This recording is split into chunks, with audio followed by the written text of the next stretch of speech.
She walked into the most important meeting of her career with mascara stains she couldn't quite hide and a diamond engagement ring she should have thrown in the trash.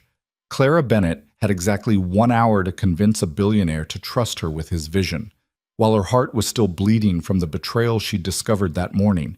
Her fiancé, her colleague, her bed. The images wouldn't stop. But across the conference table sat a man who looked like he could see straight through her composure.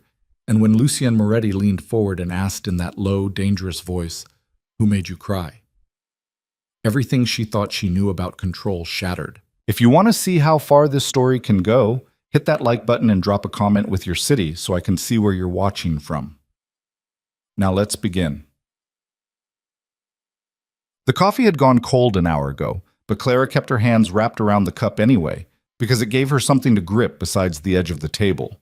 She sat in the small break room on the 14th floor of Jensen and Associates, staring at the brown liquid like it held answers, while her brain tried to make sense of what she'd seen. Her bed, her apartment, her fiancé buried between the thighs of Vanessa Cho, the woman Clara had mentored for 6 months. The worst part wasn't even the sex. It was the laugh.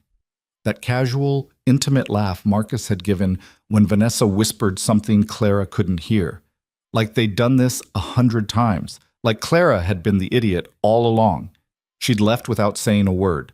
Just backed out of her own bedroom, grabbed her presentation boards from the living room, and walked out of the apartment she'd been paying rent on for 3 years while Marcus got his startup off the ground. Now she sat in the office at 7:43 a.m. trying to remember how to breathe. "Clara?" She looked up. David Jensen stood in the doorway, his expression somewhere between concern and impatience. Her boss. The man who'd given her the shot. "The Moretti meeting is in 17 minutes, he said carefully. "Are you ready?" No, she wasn't ready. She wasn't even functional. But she heard herself say, "Yes, I'm ready." David studied her face. Clara knew what he saw. Red eyes, smeared makeup she'd tried to fix in the bathroom, the slight tremor in her hands she couldn't quite control. "Clara, if you need to postpone—" "I don't." She stood up too fast and the chair scraped against the tile. "I've been preparing for this pitch for 2 months. I'm not postponing." Something flickered in David's eyes. Respect, maybe? Or pity? She couldn't tell and didn't care. "He's early," David said. "He's already in the conference room." Of course he was early. Men like Lucien Moretti didn't wait for anything. Clara grabbed her boards and followed David down the hall, her heels clicking against marble in a rhythm that felt too loud, too exposing. She could feel her phone buzzing in her pocket. Marcus, probably. 17 missed calls since she'd left the apartment. She'd stopped looking after the 5th one. The conference room sat at the corner of the building, floor-to-ceiling windows offering a view of Manhattan that usually made Clara's chest expand with possibility. Today, it just looked gray.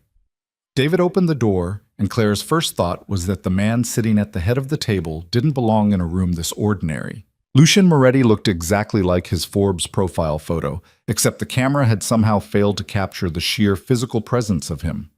He was maybe 40, with dark hair cut precisely and a face that was all sharp angles and controlled intensity. He wore a black suit that probably cost more than Clara's monthly rent, and he sat perfectly still in a way that made everyone else in the room look restless by comparison. 2 other men flanked him.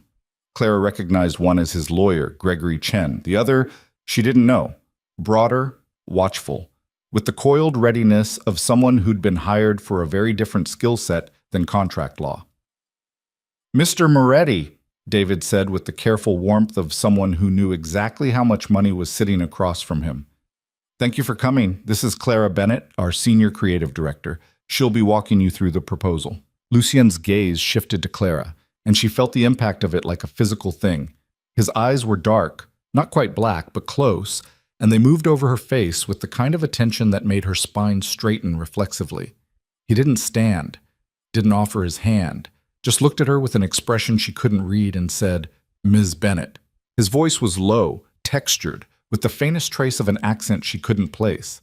Italian, maybe, buried under years of American private schools. "Mr. Moretti?" Clara set her boards down on the table, grateful her hands weren't shaking anymore. Adrenaline had kicked in, or maybe just the desperate need to prove she could do this. I'm going to show you what we can do for the Apex Foundation launch. She'd practiced this pitch 40 times.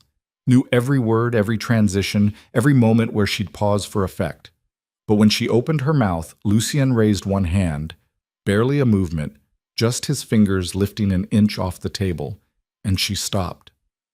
"Before we begin," he said, still watching her face, "I have a question." Clara's pulse jumped. This wasn't in the script. "Of course." Lucien leaned back in his chair, the leather creaking softly. His gaze never left hers. "Who made you cry?" The room went silent. Clara felt her face flush hot, then cold. She was aware of David stiffening beside her, of Gregory Chen's eyebrows lifting slightly, of the bodyguard's expression not changing at all. "I'm sorry," she managed. "You've been crying," Lucien said, his tone factual, almost clinical. "Recently. The concealer helps, but your eyes are still red. And you're gripping that portfolio like it's the only thing keeping you upright." He tilted his head slightly. "So I'm asking, who made you cry?" Clara's brain short-circuited. Every professional instinct screamed at her to deflect, to smooth this over, to get back to the pitch. But something about the way he asked, not cruel, not invasive, just genuinely wanting to know, cracked something open in her chest. "That's not relevant to the presentation," she said, and her voice came out steadier than she expected. "It's relevant to me." Lucien's eyes didn't waver. "I don't do business with people I don't understand. And right now I'm trying to understand why the woman who's supposed to convince me to trust her with a $50 million campaign looks like she's barely holding herself together." David made a small noise, something between a cough and a protest. But Lucien's hand moved again, that same minimal gesture, and David went quiet. Clara felt something twist in her stomach. Anger, maybe. Or exhaustion. Or the horrible, freeing realization that she had absolutely nothing left to lose. "My fiancé," she said. The words came out flat, emotionless. "I found him in bed with my colleague this morning. About 3 hours ago, actually." She watched Lucien's expression, waiting for discomfort, for the awkward sympathy people always offered when you gave them more honesty than they bargained for. Instead, his jaw tightened almost imperceptibly, and something cold flickered through his eyes. "Where is he now?" Clara blinked. "What?" "Your fiancé. Where is he?" "At my apartment, I assume. He's been calling—" "Give me his name." The request was so unexpected that Clara actually laughed, a sharp, bitter sound that surprised her. "You don't need his name." "I'm very good at solving problems," Lucien said. "Give me his name and he won't be one anymore." There was no humor in his voice, no performance. He meant it. Clara felt something shift in the air between them, something electric and dangerous that made her heart kick hard against her ribs. This wasn't how client meetings went. This wasn't how anything went. "Mr. Moretti." "Lucien." She stopped. "What?" "If we're going to work together, you should call me Lucien." He leaned forward, elbows on the table, his attention focused on her so completely it felt like they were the only two people in the room. "Now, show me what you've prepared." Clara stared at him. "You haven't even seen the pitch yet." "I don't need to." "You're offering me the contract without—" "I'm offering you the contract because you're standing here instead of falling apart," Lucien interrupted. "Because you came to this meeting even though your world imploded 3 hours ago. Because when I asked you an invasive question, you answered honestly instead of giving me corporate bullshit." He stood, and the movement was so smooth it looked effortless. "That tells me everything I need to know about how you work under pressure." Clara's mouth went dry. This wasn't real. This didn't happen. People didn't get $50 million contracts because they cried in the right meeting. "I still want to see the pitch," Lucien continued, buttoning his jacket with precise movements. "Not because I'm evaluating whether to hire you, because I want to know how you think." He glanced at David, then back to Clara. "Dinner, tomorrow night, 8 o'clock. We'll discuss strategy and timeline." Clara's brain finally caught up. "Tomorrow I'm hosting a charity gala for, I know, the Children's Hospital fundraiser. I saw the announcement." Lucien pulled a phone from his pocket, typed something quickly. "I'll attend. We can talk after." He moved toward the door and Gregory Chen stood smoothly to follow. The bodyguard was already there, opening it. "Mr. Moretti," David said, finding his voice. "We should formalize the contract details. Send the paperwork to Gregory. He'll handle it." Lucien paused in the doorway and looked back at Clara. His expression was unreadable, but there was something in his eyes that made her breath catch. "One more thing, Ms. Bennett." "Yes?" "Stop answering his calls." It wasn't a suggestion. "And change your locks today. I'll have someone handle it if you don't have time." Then he was gone, and the room felt suddenly too large and too quiet. David turned to Clara, his expression somewhere between shocked and elated. "Did that just happen?" Clara sank into the nearest chair, her legs finally giving out. "I think so. He just gave us the Apex Foundation." David was pacing now, running his hands through his hair, without even seeing the pitch. "Clara, do you understand what this means? This is the biggest contract we've ever—" "He asked who made me cry," Clara said softly, staring at the door where Lucien had disappeared. David stopped pacing. "Yeah, that was unconventional. He offered to solve it, like a problem. Lucien Moretti doesn't do anything conventionally." David sat down across from her, his expression turning serious. "Clara, I need you to understand something. That man doesn't just build companies. He controls them, absolutely. And the rumors about how he started—" He shook his head. "Just be careful. This is an incredible opportunity, but Lucien Moretti isn't like other clients." Clara thought about the way Lucien had looked at her, the coldness in his eyes when she mentioned Marcus, the absolute certainty in his voice when he told her to change her locks. "What kind of client is he?" she asked. David was quiet for a moment. "The dangerous kind." Clara's apartment looked exactly the same as when she'd left it that morning, except now Marcus was sitting on the couch waiting for her. She stopped in the doorway, keys in her hand, and felt exhaustion wash over her so completely she almost turned around and left. "Clara." Marcus stood up fast, his expression somewhere between guilty and defensive. He was wearing the Columbia sweatshirt she'd bought him for his birthday, and somehow that detail made her angrier than anything else. "Baby, let me explain. Get out. It's not what you think. It's exactly what I think." Clara stepped inside and set her bag down on the entry table with careful precision. "You were fucking Vanessa in our bed. There's not really a lot of room for interpretation." Marcus flinched at the language. He'd always hated when she swore, said it wasn't ladylike. The memory of every time he'd corrected her crashed over Clara like a wave. "It was a mistake," he said, moving toward her. "Clara, I love you. We're getting married in 4 months. No, we're not." She pulled the engagement ring off her finger, a half-carat diamond he'd bought with money she'd lent him, and dropped it on the coffee table. It made a small, unsatisfying sound against the glass. Marcus stared at it. "You can't be serious. I walked in on you inside another woman. How much more serious do you want me to be?" "It didn't mean anything." His voice was rising now, that edge of anger she'd learned to recognize over the past year. "She came over to drop off files and we were talking, and it just happened." "For how long?" Marcus went still. "What? How long has it been happening?" Clara's voice was steady now, cold in a way she didn't recognize. "Because the way you two looked together, that wasn't a one-time mistake. That was comfortable." He didn't answer, and that was answer enough. Clara felt something crack in her chest, but it wasn't the sharp pain she'd expected. It was more like a door closing, final and clean. "I want you out of this apartment by tomorrow," she said. "I'll change the locks at noon. Anything you leave behind goes in the trash." "This is my apartment, too." "Actually, it's not. Check the lease, my name, my deposit, my furniture." She walked past him to the bedroom, started pulling his clothes out of the closet.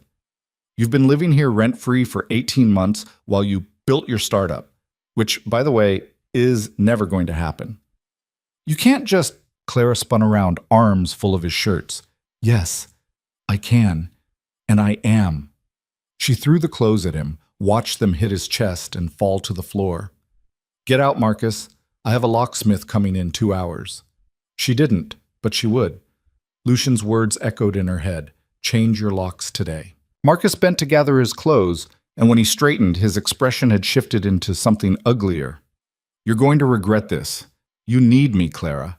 Who's going to want you? You work 80 hours a week, you're married to your job, the job that's been paying your bills? You're not exactly a prize, he continued, his voice sharp now, mean in the way he got when he felt cornered. You think you're so successful, but you're just a workaholic with control issues. Vanessa actually makes time for get out. The voice didn't come from Clara. She turned and saw Lucien Moretti standing in her apartment doorway, and her brain stuttered trying to make sense of it. He was still in the same suit from the meeting, but he'd lost the tie, and the top button of his shirt was undone. Behind him stood the bodyguard from earlier, filling the doorframe like a wall. Marcus looked between them, confusion and alarm crossing his face. Who the hell are you? Lucien stepped inside without waiting for an invitation, his eyes moving over the apartment in one quick, assessing sweep before settling on Marcus. Someone who's giving you 30 seconds to leave before I have you removed. This is my apartment. No, Lucien said quietly. It's not. It's Clara's apartment. You're trespassing, and if you're not out that door in... He glanced at his watch. 23 seconds. I'll call the police and press charges on her behalf. Marcus turned to Clara, his face red. You called him? You're fucking this guy already? The bodyguard moved, but Lucien stopped him with a hand. 15 seconds. Clara, leave, she said, and her voice didn't shake. Now. Marcus grabbed the rest of his clothes, stuffing them under his arm, his movements jerky with anger. You're going to regret this. Both of you. 10 seconds, Lucien said. Marcus slammed the door on his way out, hard enough to rattle the frame. The silence that followed felt enormous. Clara stood in the middle of her living room, still holding one of Marcus's shirts, and tried to remember how to form words. How did you know where I live? I asked your boss. Lucien's expression was calm, unbothered by how insane that sounded. He was concerned, so was I. You can't just... Clara stopped, regrouped. You shouldn't be here. Probably not.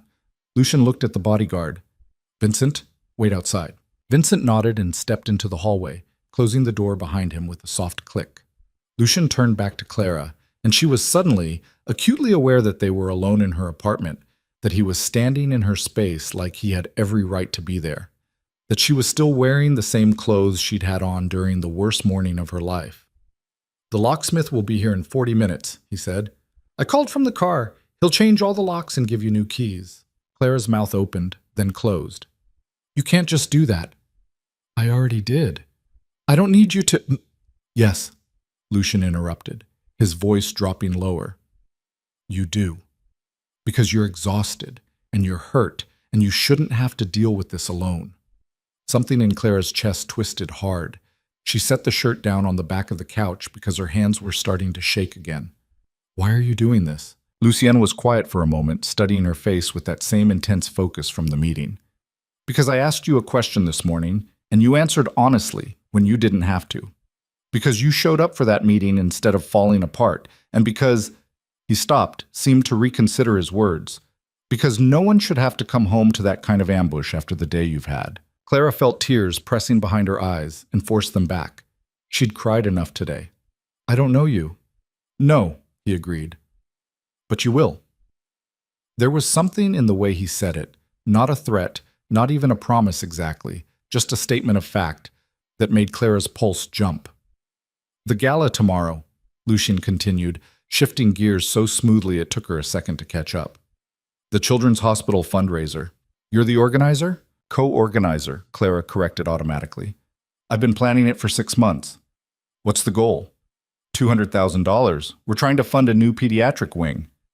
You'll hit $400,000 by the end of the night. Clara blinked. That's not... I'll match whatever you raise, Lucien said. Dollar for dollar. And I'll bring people who can write the kind of checks you need. It took Clara a moment to process what he was saying. $400,000. For a project she'd been breaking herself over, begging for sponsors, fighting for every donation. Why? She asked again. Lucien moved closer, and Clara's breath caught. He stopped just inside her personal space, near enough that she could smell his cologne, something dark and expensive that made her think of boardrooms and power. Because you care about it, he said simply. That's rare. People who actually care about the things they build instead of just the credit they get for building them. He reached out, and for a second Clara thought he was going to touch her face, but his hand stopped short, Get some rest. The locksmith will handle everything. Vincent will wait outside until it's done. I don't need a bodyguard. Vincent isn't for you. He's for anyone stupid enough to come back here tonight. Lucienne stepped away, and Clara felt the distance like a physical thing. I'll see you tomorrow at the gala. He was at the door before Clara found her voice again. Lucienne. He turned back. Thank you, she said, and meant it more than she'd meant anything in hours. Something shifted in his expression, too quick for her to name. Don't thank me yet. Then he was gone, and Clara was alone in her apartment that would soon have new locks, courtesy of a man she'd met 6 hours ago. She sank onto the couch and finally let herself cry. The gala was being held at the Metropolitan Club, and Clara arrived 2 hours early to oversee setup. She'd barely slept, kept jerking awake every time she heard a noise, expecting Marcus to come back even though she knew the new locks would keep him out. Lucian had been right about the locksmith. The man had shown up exactly on time, changed everything efficiently, and refused payment. Already handled, he'd said, which meant Lucian had paid him in advance. Clara didn't know what to do with that. Didn't know what to do with any of this. The ballroom looked perfect. White tablecloths, gold accents, centerpieces that had cost too much but looked worth it. A stage at the front for speeches, a bar along one wall, windows overlooking Fifth Avenue. Clara was adjusting place cards when her co-organizer, Michelle Park, appeared at her elbow. Holy shit, Michelle breathed. Tell me that's not who I think it is. Clara looked up and felt her stomach drop. Lucien Moretti stood in the entrance to the ballroom, surveying the space with the same assessing look he'd given her apartment. He was in a tuxedo this time, and Clara's brain momentarily short-circuited trying to process how unfair it was that someone could look that good. Behind him stood 3 other men, all in similarly expensive suits, all carrying themselves with the kind of easy confidence that came from never having to worry about money. That's Lucien Moretti, Michelle said, grabbing Clara's arm. And that's James Chen from Chen Holdings. And, oh my God, is that Robert Ashford? Clara, what the hell is happening? Clara had no idea. The gala didn't start for another 90 minutes. Guests weren't supposed to be here yet. Lucien spotted her and started walking over, and Clara became acutely aware that she was wearing jeans and a planning committee t-shirt, her hair in a messy bun, no makeup. Ms. Bennett, he said when he reached her, and there was something almost warm in his eyes. You're early. I'm always early for events I'm running. Clara glanced at the men behind him. You're very early. I wanted to see the space before it filled up, and I brought some people who might be interested in your cause. He gestured to the man on his right. James Chen, he's been looking for a good healthcare initiative to support. James stepped forward with an easy smile and offered his hand. Ms. Bennett, Lucian's told me about your pediatric wing project. I'd like to discuss a donation. Clara shook his hand, feeling like she'd fallen into some alternate reality. Of course. Thank you for coming. The introductions continued. Robert Ashford, who ran a pharmaceutical company. David Wu, who managed a private equity firm. Each of them wealthy enough to fund the entire project with pocket change. Each of them here because Lucien had asked them to be. When the others drifted away to examine the silent auction items, Lucien stayed. His eyes moved over Clara's face with that same careful attention that made her feel exposed. You didn't sleep, he said. It wasn't a question, but Clara answered anyway. Not much. Did he come back? No? Something in Lucien's expression relaxed slightly. Good. If he does, I'll call the police, Clara finished. I don't need you to fight my battles. I know you don't need me to. Lucien's voice dropped lower. But I'm going to anyway. Clara opened her mouth to argue, but Michelle appeared again, slightly breathless. Clara, we need you in the kitchen. There's an issue with the catering. Clara wanted to stay. Wanted to figure out what was happening between her and this man who'd inserted himself into her life with absolute confidence. But duty called, and she'd never been good at ignoring it. I have to. Go, Lucien said. I'll be here when you're done. It sounded like a promise. By the time the gala officially started, Clara had changed into the floor-length navy dress she'd been saving for months, fixed her makeup, and consumed enough coffee to fuel a small army. She stood near the entrance greeting guests, her face aching from smiling, her brain tracking 17 different moving parts. The ballroom had filled with Manhattan's social elite, all of them dressed in designer everything, holding champagne flutes and making the kind of small talk that sounded pleasant but meant nothing. Clara had done this before, had played this game, worked these rooms, but tonight felt different. Tonight she kept feeling Lucian's eyes on her from across the space, tracking her movements with an attention that made her skin warm. Clara Bennett? She turned and felt her stomach sink. Vanessa Cho stood there in a red dress that probably cost more than Clara's rent, her smile sharp and uncomfortable. Vanessa. Clara's voice came out colder than she intended.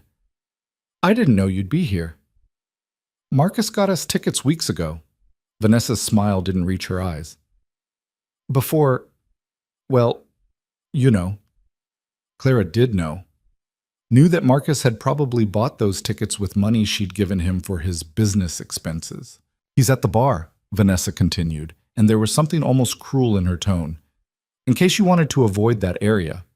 Clara felt anger spike through her exhaustion. Actually, I'm fine. You two enjoy your evening. She started to walk away, but Vanessa caught her arm. Clara, look, I'm sorry about how you found out, but Marcus and I, we're actually really good together. And honestly, you were never really there for him. Always working, always focused on the next project. Clara pulled her arm free, her voice dropping to something deadly quiet. You're right. I was working. Working to pay the bills while he sat on my couch pretending to build a company. Working to build a career instead of sleeping with my colleagues' partners. She smiled, and it wasn't kind. But you're welcome to him. Just know that when his startup fails, and it will fail, he's going to expect you to pay his rent. She walked away before Vanessa could respond, her heart hammering. The bar. Of course Marcus was at the bar. She needed a drink, but she'd be damned if she'd let him see her avoid part of her own event. Clara changed direction and headed straight for it. Marcus saw her coming. She watched his expression shift from surprise to guilt to something harder. He was with two other guys Clara didn't recognize, all of them in rented tuxedos that didn't quite fit. Clara, Marcus said, his voice too loud. Didn't expect to see you here. Clara stared at him. It's my event, Marcus. Right, your event, your career, your everything. He was drunk, she realized, his words sliding together slightly. Always so fucking perfect, aren't you? His friends shifted uncomfortably, but Marcus kept going. You know what your problem is? You never made time for us. For me. Always the job, always the next big thing. I made time, Clara said quietly, aware that people were starting to notice. I made time for 3 years while you lived in my apartment and spent my money and promised you were building something, and you thanked me by fucking someone else in my bed. One of Marcus's friends winced. Man, maybe we should... You want to know what's actually perfect? Marcus continued, ignoring him. Vanessa. She actually cares about me. She doesn't make me feel like a failure just because I'm not pulling down 6 figures. Is there a problem here? Lucien's voice cut through Marcus's rant like a blade. Clara turned and found him standing just behind her, his expression calm but his eyes absolutely cold. Marcus's face went red. This doesn't concern you. Actually, it does. Lucien moved to stand beside Clara, and she felt the solid warmth of him like an anchor. You're disrupting Ms. Bennett's event. I'm going to have to ask you to leave. You can't kick me out. I have a ticket. Vincent. The bodyguard appeared from somewhere in the crowd, moving with frightening efficiency. Sir, please escort Mr. Lucien glanced at Clara. Hayes, she provided quietly. Mr. Hayes and his party out of the building. They're no longer welcome. Marcus's expression went from red to purple. You can't do that. I just did. Lucien's voice never rose, but something in his tone made Marcus take a step back.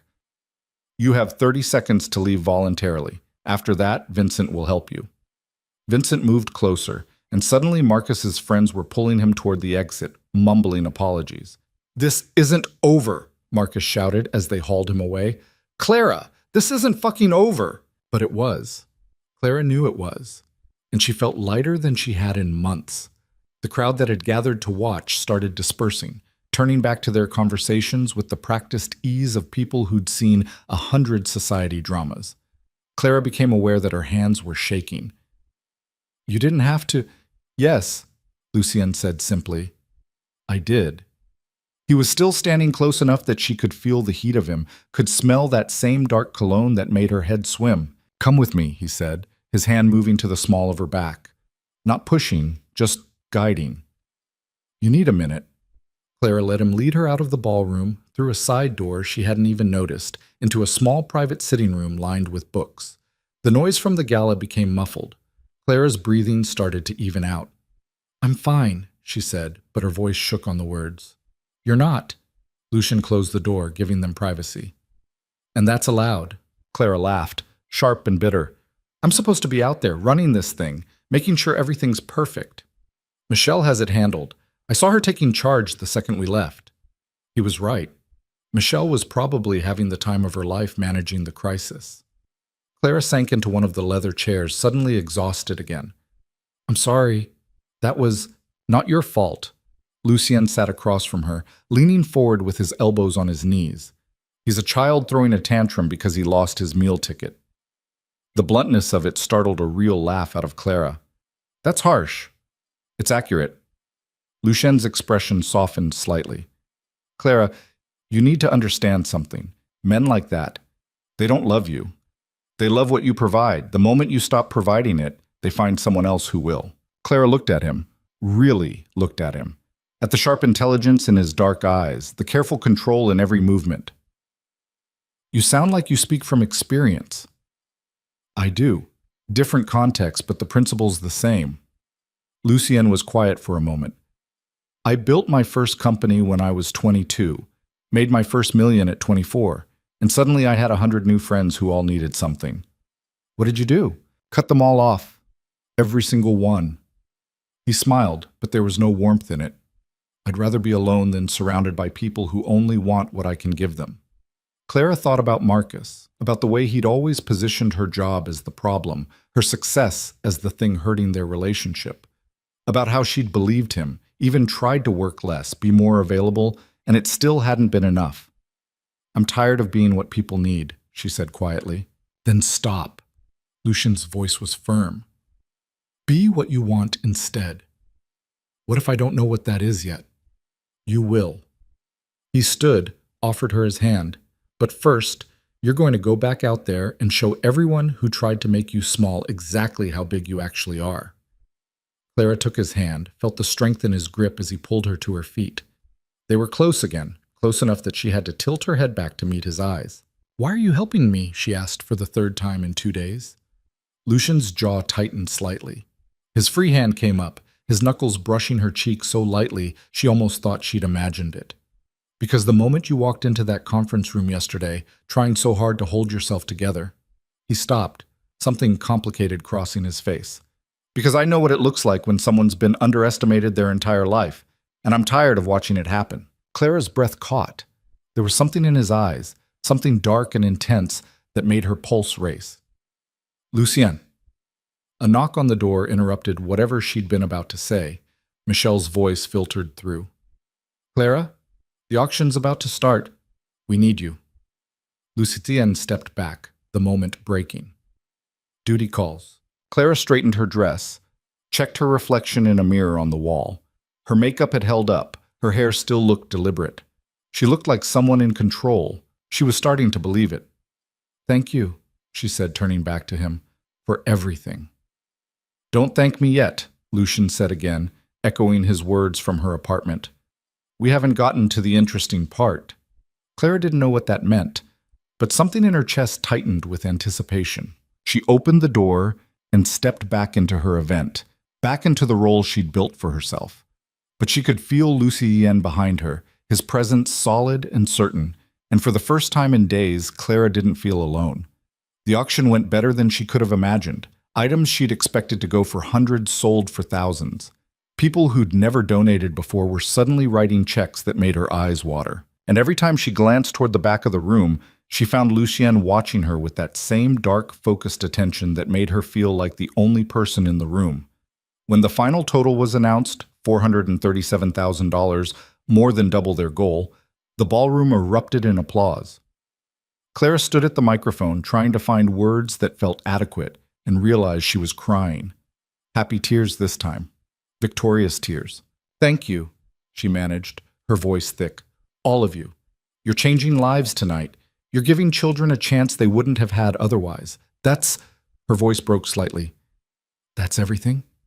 More applause. Michelle was crying too, grabbing Clara's hand and squeezing it hard. The crowd started to disperse, heading toward the after-party in the adjoining room. Clara was swept up in congratulations, and people wanting to talk to her, touch her, claim some piece of this victory. But through it all, she kept searching the crowd for dark eyes and a suit that cost more than her car. She found him near the windows, alone, watching the city below. Clara made her excuses and crossed to him, her heels clicking on marble. "You're hiding," she said when she reached him. Lucien glanced at her, one corner of his mouth lifting slightly. "I'm observing." "Same thing. Not quite." He turned to face her fully, and the city lights behind him created a halo effect that should have looked ridiculous, but somehow didn't. "You're extraordinary when you're in your element. Did you know that?" Clara felt heat rise in her cheeks. "I'm just extraordinary," he repeated firmly. "Own it." She didn't know what to say to that. Didn't know how to process the way he looked at her, like she was something rare and worth protecting. "The total tonight," she started. "You matched it. That's $400,000. $437,000, Lucien corrected. "I don't do anything by halves. That's insane." "That's what money's for. Using it for things that matter." He was quiet for a moment. "My mother died in a hospital that couldn't afford the equipment she needed. I was 12. I've been looking for ways to make sure that doesn't happen to other families ever since." Clara's chest tightened. "Lucien, I'm so sorry." He shrugged, but she could see the tension in his shoulders. "It was a long time ago. But it's why I built the Apex Foundation, why I take healthcare initiatives seriously." His eyes met hers. "Why I'm glad you're the one running this project." Something passed between them, something heavy and electric that made Clara's breath catch. "Dinner," Lucien said abruptly. "You promised me dinner." "I didn't promise." "I'm claiming it anyway." He offered his arm. "There's a restaurant 3 blocks from here, best Italian food in the city. And I'd very much like to buy you a meal that doesn't involve rubber chicken and fundraising speeches." Clara should say no, should maintain professional boundaries, should remember that this man was her client and she'd only met him 48 hours ago and nothing about this was normal or safe. But she'd spent 3 years being careful and appropriate and perfect, and where had it gotten her? She took his arm. "Okay." Lucien's smile was small but genuine, and it transformed his entire face. "Good. Let's go before someone asks you to give another speech." They slipped out through a side exit, and Clara felt like she was escaping something, not the gala, not the pressure, but some older version of herself that she'd been carrying around like dead weight. The night air was cool against her skin, and beside her Lucien Moretti walked like a man who owned the city. Maybe he did.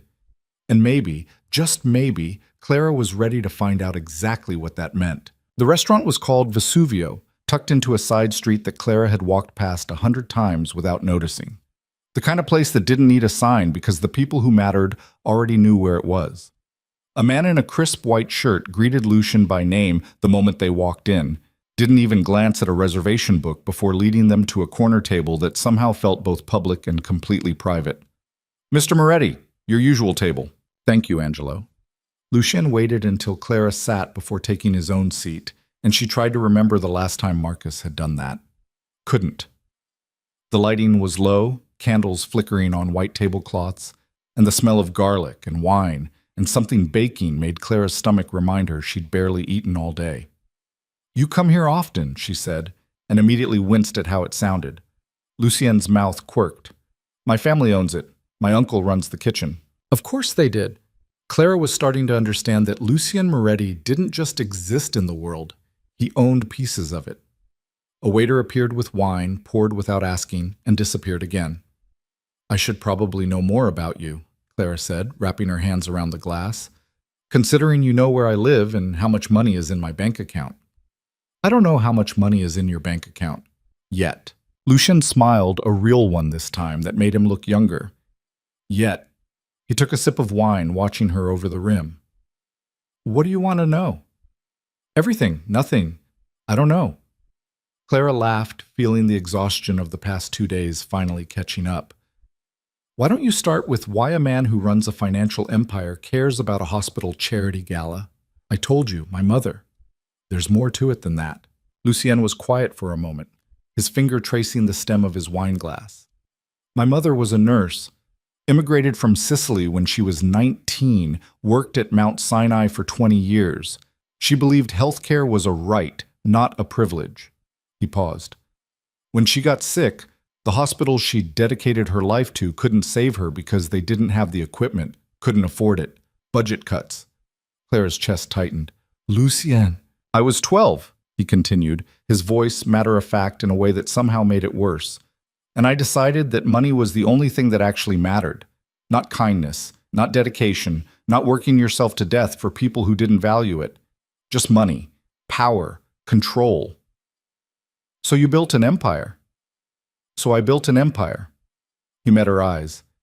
And then I spent the next 20 years proving that 12-year-old right.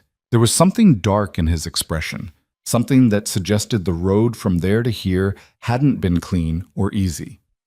What changed? Clara asked quietly. Nothing changed. I just got better at choosing what to use that power for. Lucien leaned back as Angelo himself appeared with plates Clara hadn't ordered. My uncle thinks you're too thin. He sent enough food for 6 people. Clara looked down at the spread pasta that smelled like heaven, bread still warm from the oven, vegetables glistening with olive oil. Does he do this for all your dates? The word slipped out before she could stop it, and she felt her face flush. This isn't a date, Lucien said, but there was something in his eyes that contradicted the words.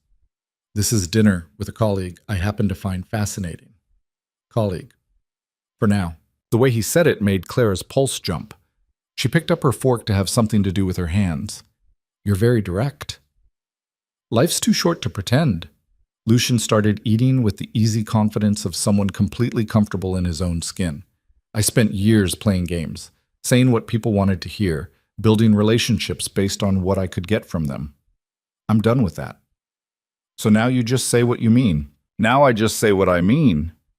He watched her take a bite of pasta, and something satisfied crossed his face when her eyes widened. Good?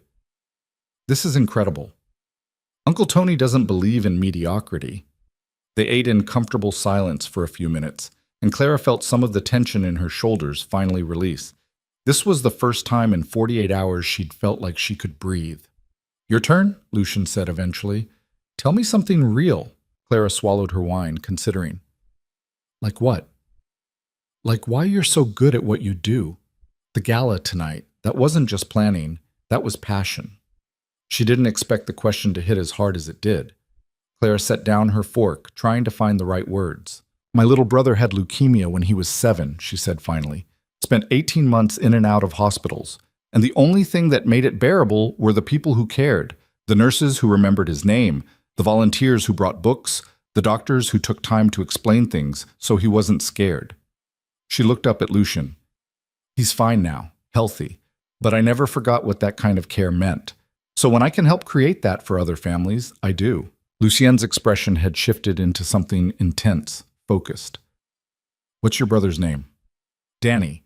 He's 24 now, teaching high school English in Boston. You're close. Very.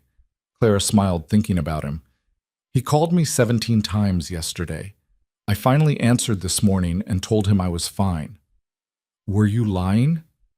Completely. Lucien's laugh was low and genuine. At least you're honest about your dishonesty. It's a gift. They fell back into eating, into conversation that flowed easier than it should between 2 people who'd known each other less than 3 days. Lucien told her about building his first company in a basement apartment with money he'd scraped together from 3 jobs. Clara told him about her first campaign, a disaster involving a typo that had cost her boss $50,000 and almost her career. But you survived it, Lucien said. I survived it by working twice as hard as everyone else for the next 2 years, proving I was more than one mistake. And now you're the senior creative director at a firm that just landed the Apex Foundation contract. Clara felt a flush of pride despite herself. Now I'm the senior creative director who has no idea how to actually execute that contract. Yes, you do. Lucien's voice was certain. You're just scared you'll fail. The bluntness of it stole her breath. That's true. He leaned forward, his intensity sharpening. Clara, I've built 17 companies, failed at 4 of them spectacularly, lost millions. Had people tell me I was finished, that I'd never recover. His eyes locked on hers. And every single time, the fear of failure was worse than the actual failure. Because failure is just data. It tells you what doesn't work so you can find what does. That's easy to say when you have millions to fall back on. I didn't always. Something hard flickered across his face. The first company I lost, I was 26. Had leveraged everything, my apartment, my car, maxed out every credit card. When it went under, I had $17 in my bank account and collections agencies calling every hour. Clara stared at him. What did you do? Went back to work. Started over. Built something better. He paused. The difference between people who succeed and people who don't isn't talent or luck. It's willingness to keep going when everything's falling apart. There was a story there, something darker than he was saying, but before Clara could push, her phone buzzed on the table. She glanced at it reflexively and felt her stomach drop. Marcus. Again. The text preview was visible. You're making a huge mistake. We need to talk about... Lucian's hand moved, his fingers closing over her phone. May I? Clara should say no. Should maintain some boundary, but she was tired of boundaries that only seemed to protect everyone else. Yes. Lucien picked up the phone, read the message, and his expression went cold in a way that made Clara's breath catch. He typed something quickly, handed the phone back. Clara looked at the screen. Lucien had replied, "This is her attorney. Any further contact will be considered harassment and prosecuted accordingly. Delete this number." "You're not my attorney," Claire said. "Gregory is. I'll have him send an official cease and desist tomorrow." Lucien's voice was calm, but there was steel underneath. "Block his number."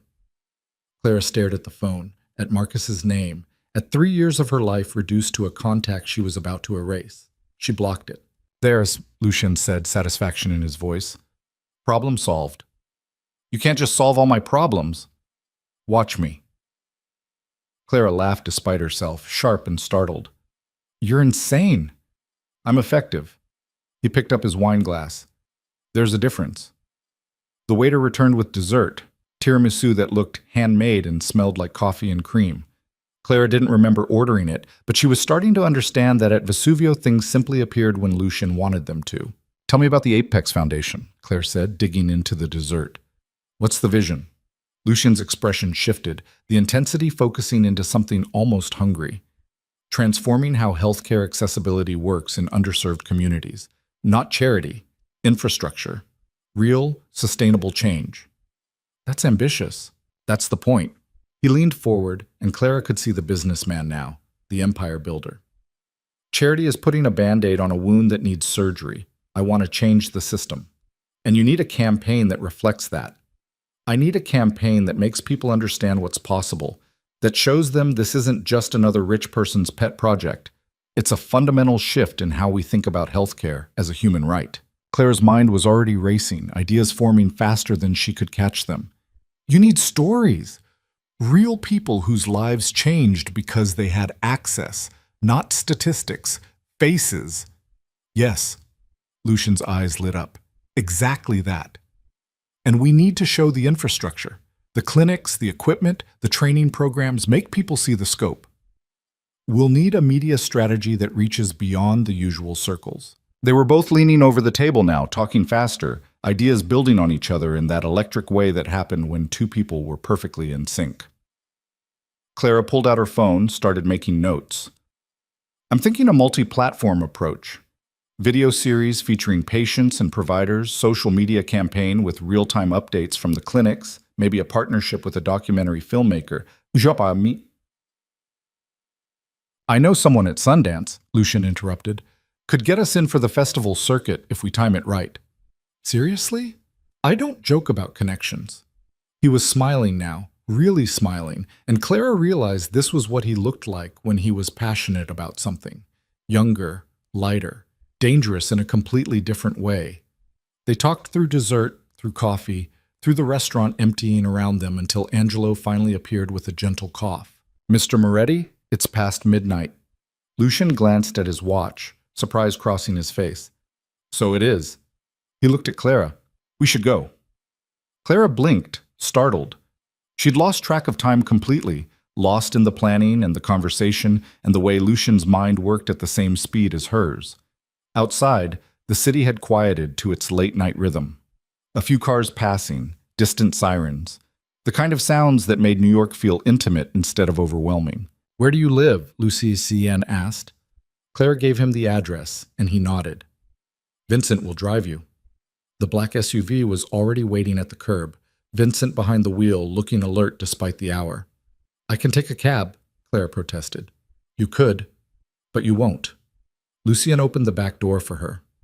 It's late, and I want to make sure you get home safely. Clara should argue, should maintain independence, should do any number of things that responsible adults did. But she was tired, and her feet hurt, and the idea of sitting in the back of a comfortable car instead of hunting for a taxi sounded like heaven. Thank you, she said, climbing in. Lucien leaned against the door, not quite ready to close it. The streetlight behind him created shadows across his face, made his eyes look darker. Clara. Yes? This wasn't a date. Her chest tightened with something like disappointment. I know, but the next time I take you to dinner, he continued, his voice dropping lower, it will be. Before she could respond, he closed the door and stepped back. Vincent pulled into traffic, and Clara watched through the rear window as Lucian stood on the sidewalk, hands in his pockets, watching her leave. Her phone buzzed. A text from an unknown number that she somehow knew was him. Sleep well. We have work to do tomorrow. Clara smiled despite herself and typed back, How did you get this number? The response came immediately. I told you, I'm very good at solving problems. She was still smiling when Vincent pulled up to her building. The new locks gleamed in the hallway light, and Clara felt a surge of something warm knowing Lucien had made sure she'd be safe before she even knew she needed to be. Inside, her apartment felt different, emptier without Marcus's things cluttering the space, but also lighter, like she could finally breathe. Clara kicked off her heels, peeled off the dress that had cost too much but had been worth it, and fell into bed in just her underwear and the camisole she'd worn underneath. Her phone buzzed again. Not Lucien this time. Michelle. Girl. What was that tonight? You and Lucien Moretti looked like you were planning world domination over dessert. Clara laughed and typed back. We were planning a campaign. It's work. That was not work. That was chemistry. You're seeing things. I'm seeing a man who couldn't take his eyes off you all night. And I'm seeing you look happy for the first time in months. Don't overthink this. Clara stared at the message, at the truth buried in Michelle's words. She had been happy tonight. Genuinely, completely happy in a way she couldn't remember being with Marcus. Even before the cheating, before the betrayal, had she ever felt this alive with him? Her phone buzzed a third time. Lucian again. I'm serious about the work tomorrow. My office, 9 a.m. Bring your ideas. Clara's pulse jumped. She typed, That's early. I don't sleep much. Neither do you, clearly, since you're answering texts at 1 a.m. She smiled and sent back, Fine. 9 a.m. Where's your office? The address came through immediately, followed by, Vincent will pick you up at 8:30. Don't argue. Clara did argue, typing out 3 different responses about how she could get herself to Midtown, but deleted all of them. Instead, she sent, Thank you. His response was just, Stop thanking me. She fell asleep with her phone still in her hand, and for the first time in days, she didn't dream about Marcus or Vanessa or the betrayal that had shattered her life. She dreamed about dark eyes and dangerous smiles, and a man who solved problems like other people breathed. Vincent was outside her building at exactly 8:30, looking as alert as he had at midnight. Clara had dressed carefully, professional but not trying too hard, a charcoal suit that made her feel powerful, hair pulled back in a way that said she meant business. The drive to Lucien's office took 20 minutes through morning traffic, and Clara spent it reviewing her notes, trying to ignore the nervous energy building in her stomach. The building was in Midtown, all glass and steel rising 40 stories, with Moretti Holdings stamped across the entrance in letters that managed to look both elegant and intimidating. Vincent walked her through security, into an elevator that required a key card, up to the 40th floor where the doors opened onto a reception area that looked like it belonged in a museum. A woman in her 50s with perfect posture and a no-nonsense expression looked up from behind a desk that probably cost more than Clara's car. "Ms. Bennett, Mr. Moretti is expecting you." Her voice was crisp, professional. "Conference room 3. I'll show you." Clara followed her down a hallway lined with abstract art that was definitely original, past offices with glass walls where people worked with the focused intensity of soldiers, into a corner conference room with views that made her breath catch.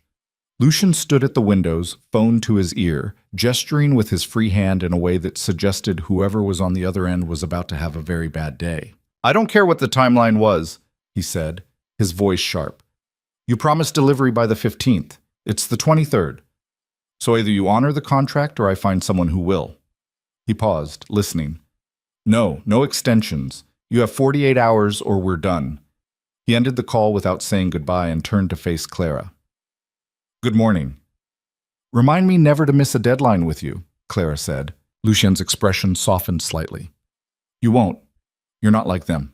He gestured to the table where someone had laid out coffee, pastries, and what looked like a full catered breakfast. "Eat. We're going to be here for a while." Clara poured coffee, grateful for something to do with her hands. "What's the plan?" "The plan is we build something that matters." Lucian sat at the head of the table, and Clara took the seat to his right. "Show me what you were thinking last night." Clara pulled out her tablet, called up the notes she'd been refining since 1 a.m.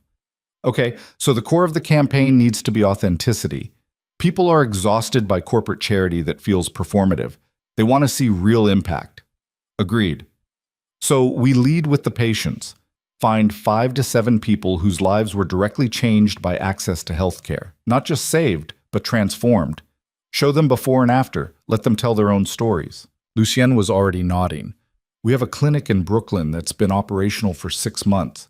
I can get you patient contacts, release forms, full access." "Perfect. Then we pair that with the infrastructure piece. Show the clinics being built, the equipment being installed, the providers being trained. Make people understand the scope." "What about the ask?" Clara looked up. "What do you mean?" "Every campaign has an ask. What do you want people to do after they see this?" Lucien's eyes were sharp, focused entirely on her. "Donate, volunteer, change their voting patterns?"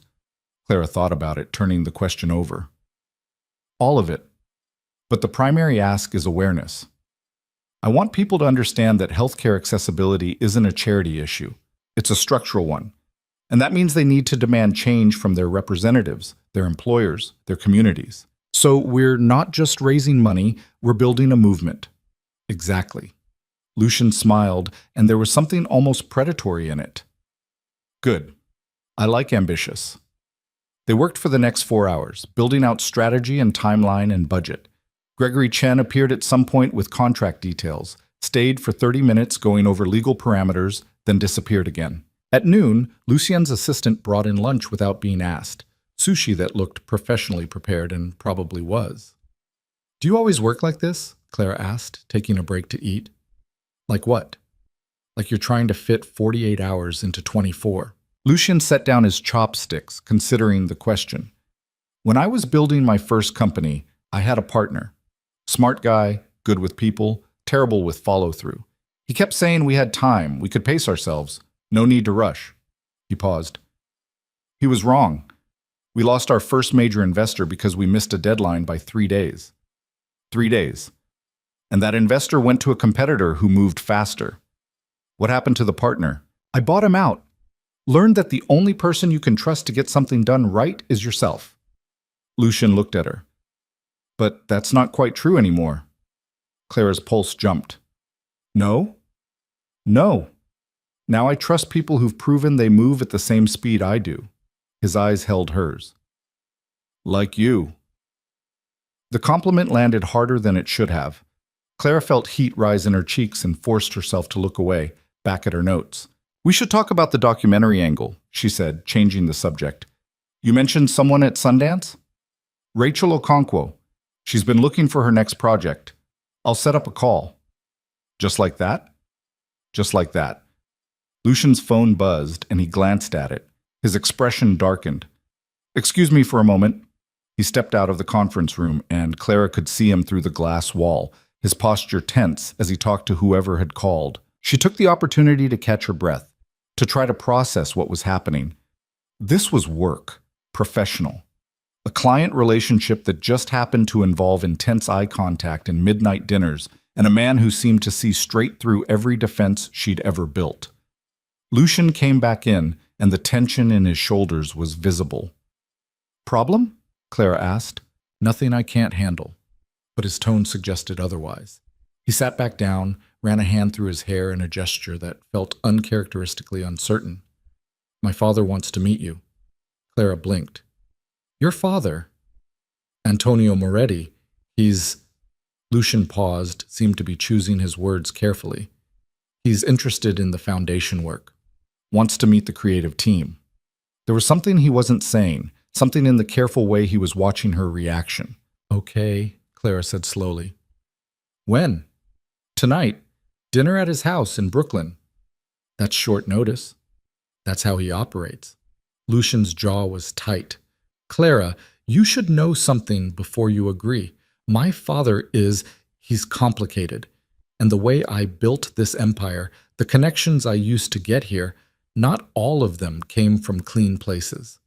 Clara's heart started beating faster. "What are you saying?" "I'm saying my family has history, ties to people and organizations that operate outside traditional business structures." He met her eyes directly. "And if you're going to work with me, be in my life in any capacity, you need to understand what that means."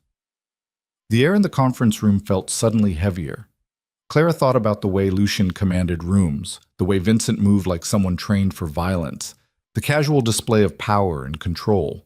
"Are you telling me your family is connected to organized crime?" she asked quietly. "I'm telling you my family came from Sicily with nothing and built something in a city that doesn't give anything away for free. And sometimes the people who help you do that expect loyalty in return." It wasn't a denial. It was something more honest and more dangerous. Clara should be scared, should be standing up and walking out and finding a client who came with less baggage. But instead she heard herself ask, "Are you still involved in that world?" "No." Lucien's voice was firm. "I cut those ties years ago, built everything I have now legally, cleanly, but my father, he still has relationships, still operates in ways I don't agree with." He paused. "He's also dying. Cancer. 6 months, maybe less." Clara's chest tightened. "Lucien, I'm so sorry." "Don't be. We're not close. Haven't been since I was 16 and told him I wanted nothing to do with his business." His expression was carefully neutral.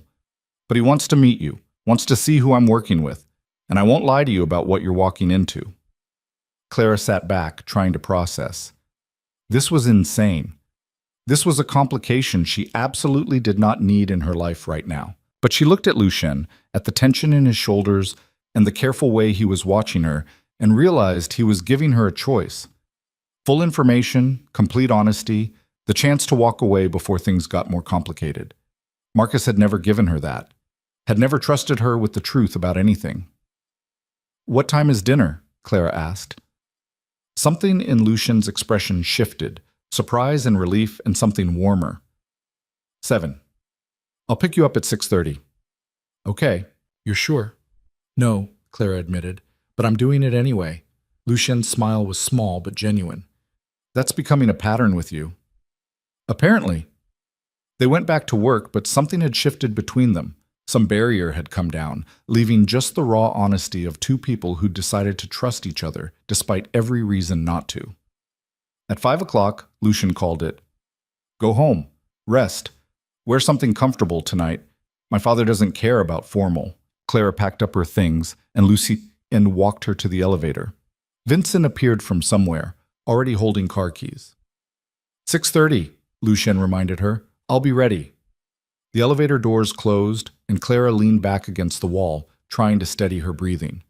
She was having dinner with a dying man who might or might not be connected to the mob, because she'd agreed to work with, to trust, someone she'd known less than a week. Her phone buzzed. "Michelle, lunch tomorrow? I need details on whatever's happening with you and Mr. Tall, Dark, and Intense." Clara smiled despite the chaos in her head and typed back, "Tomorrow. I promise." At home, she showered and changed into dark jeans and a soft sweater that felt like armor and comfort all at once. She was staring at her closet, second-guessing everything, when her buzzer rang. 6:30 exactly. Clara grabbed her jacket and went downstairs to find Lucien waiting by the SUV, and the sight of him in jeans and a black Henley instead of a suit did something unfortunate to her pulse. "You look nervous," he said as she climbed in. "I am nervous. I'm about to have dinner with your father, who you've strongly implied has mafia connections." "I didn't say mafia. You also didn't say he wasn't." Lucien's mouth quirked. "Fair point." He pulled into traffic with smooth confidence. "Clara, I need you to understand something. My father is going to test you, ask invasive questions, push boundaries, try to figure out what you're made of." "Why?" "Because that's what he does. And because he thinks anyone close to me is either using me or weak." Lucien glanced at her. "Prove him wrong." Clara's nerves crystallized into something sharper, more focused. "I can do that." "I know you can." They drove to Brooklyn, to a neighborhood that looked almost suburban with tree-lined streets and brownstones that had probably been there 100 years. Lucien pulled up to a house that looked modest from the outside, but Clara could see the security cameras, the reinforced door, the subtle signs of protection. Inside it was warm and smelled like cooking, garlic and tomatoes and bread. A woman in her 60s appeared, her face lighting up when she saw Lucien. "Lucien, finally you come see your Zia."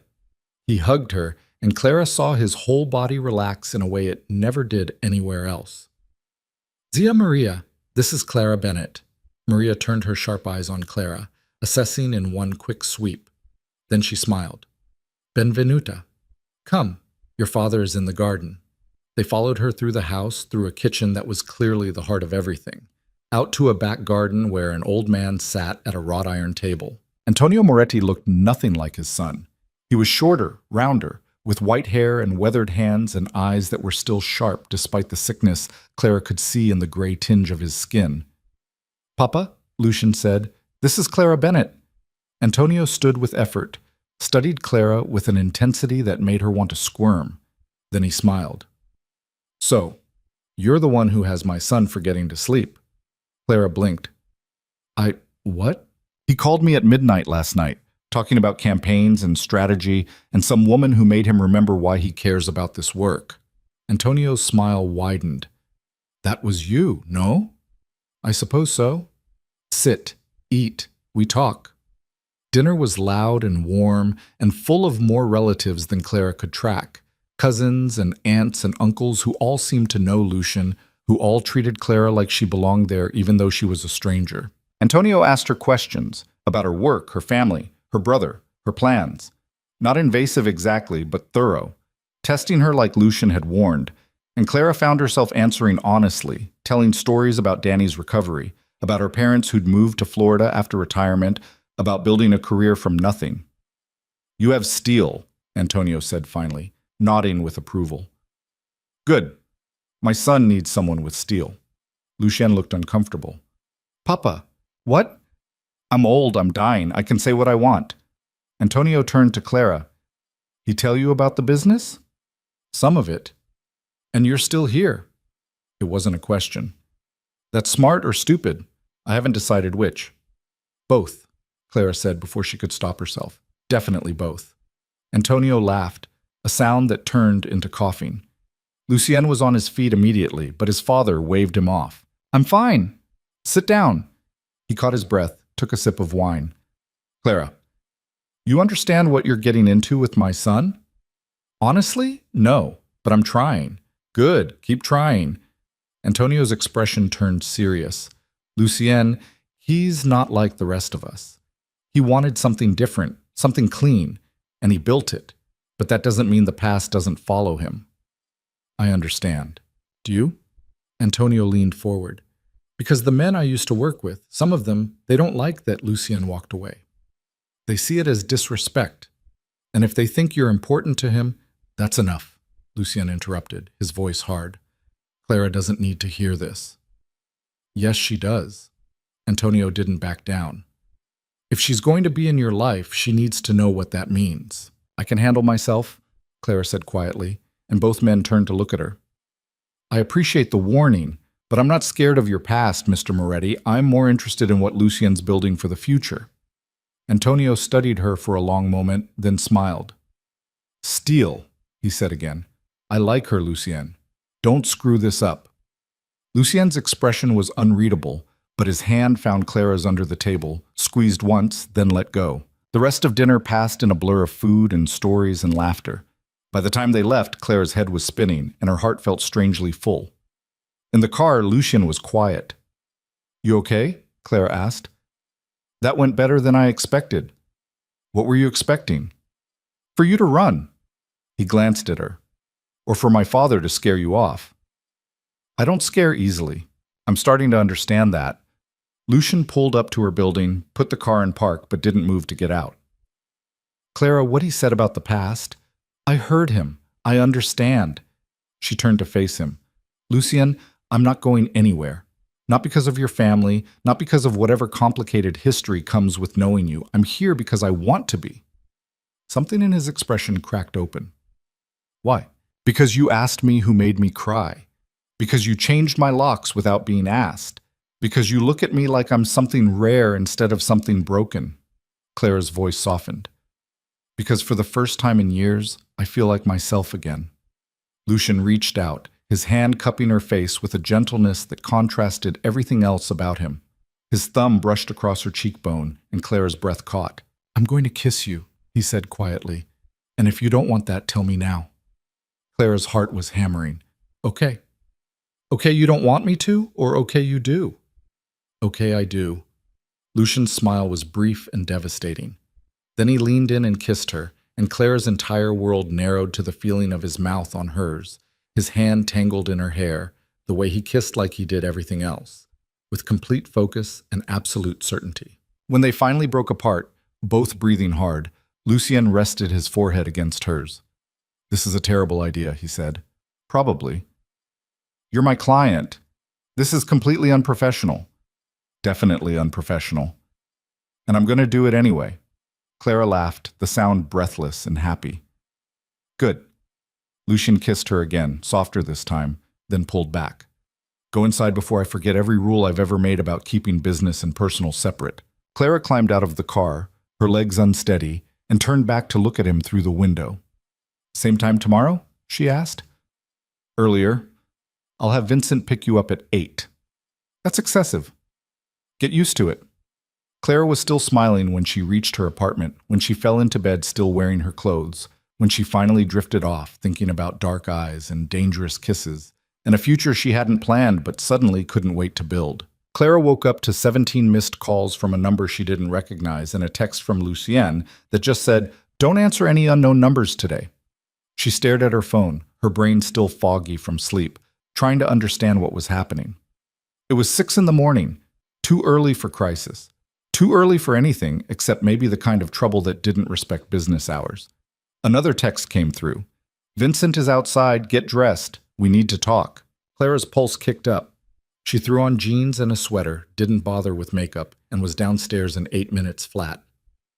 Vincent opened the car door without a word, his expression as unreadable as always, and Clara climbed in to find Lucien already waiting.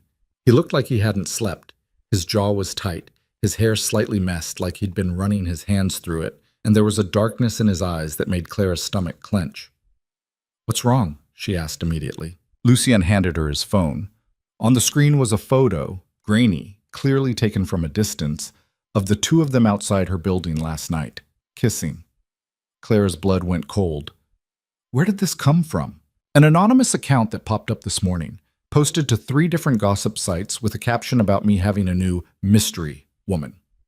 Lucien's voice was controlled, but she could hear the anger underneath. Within an hour, your name was identified. Someone leaked it to the press.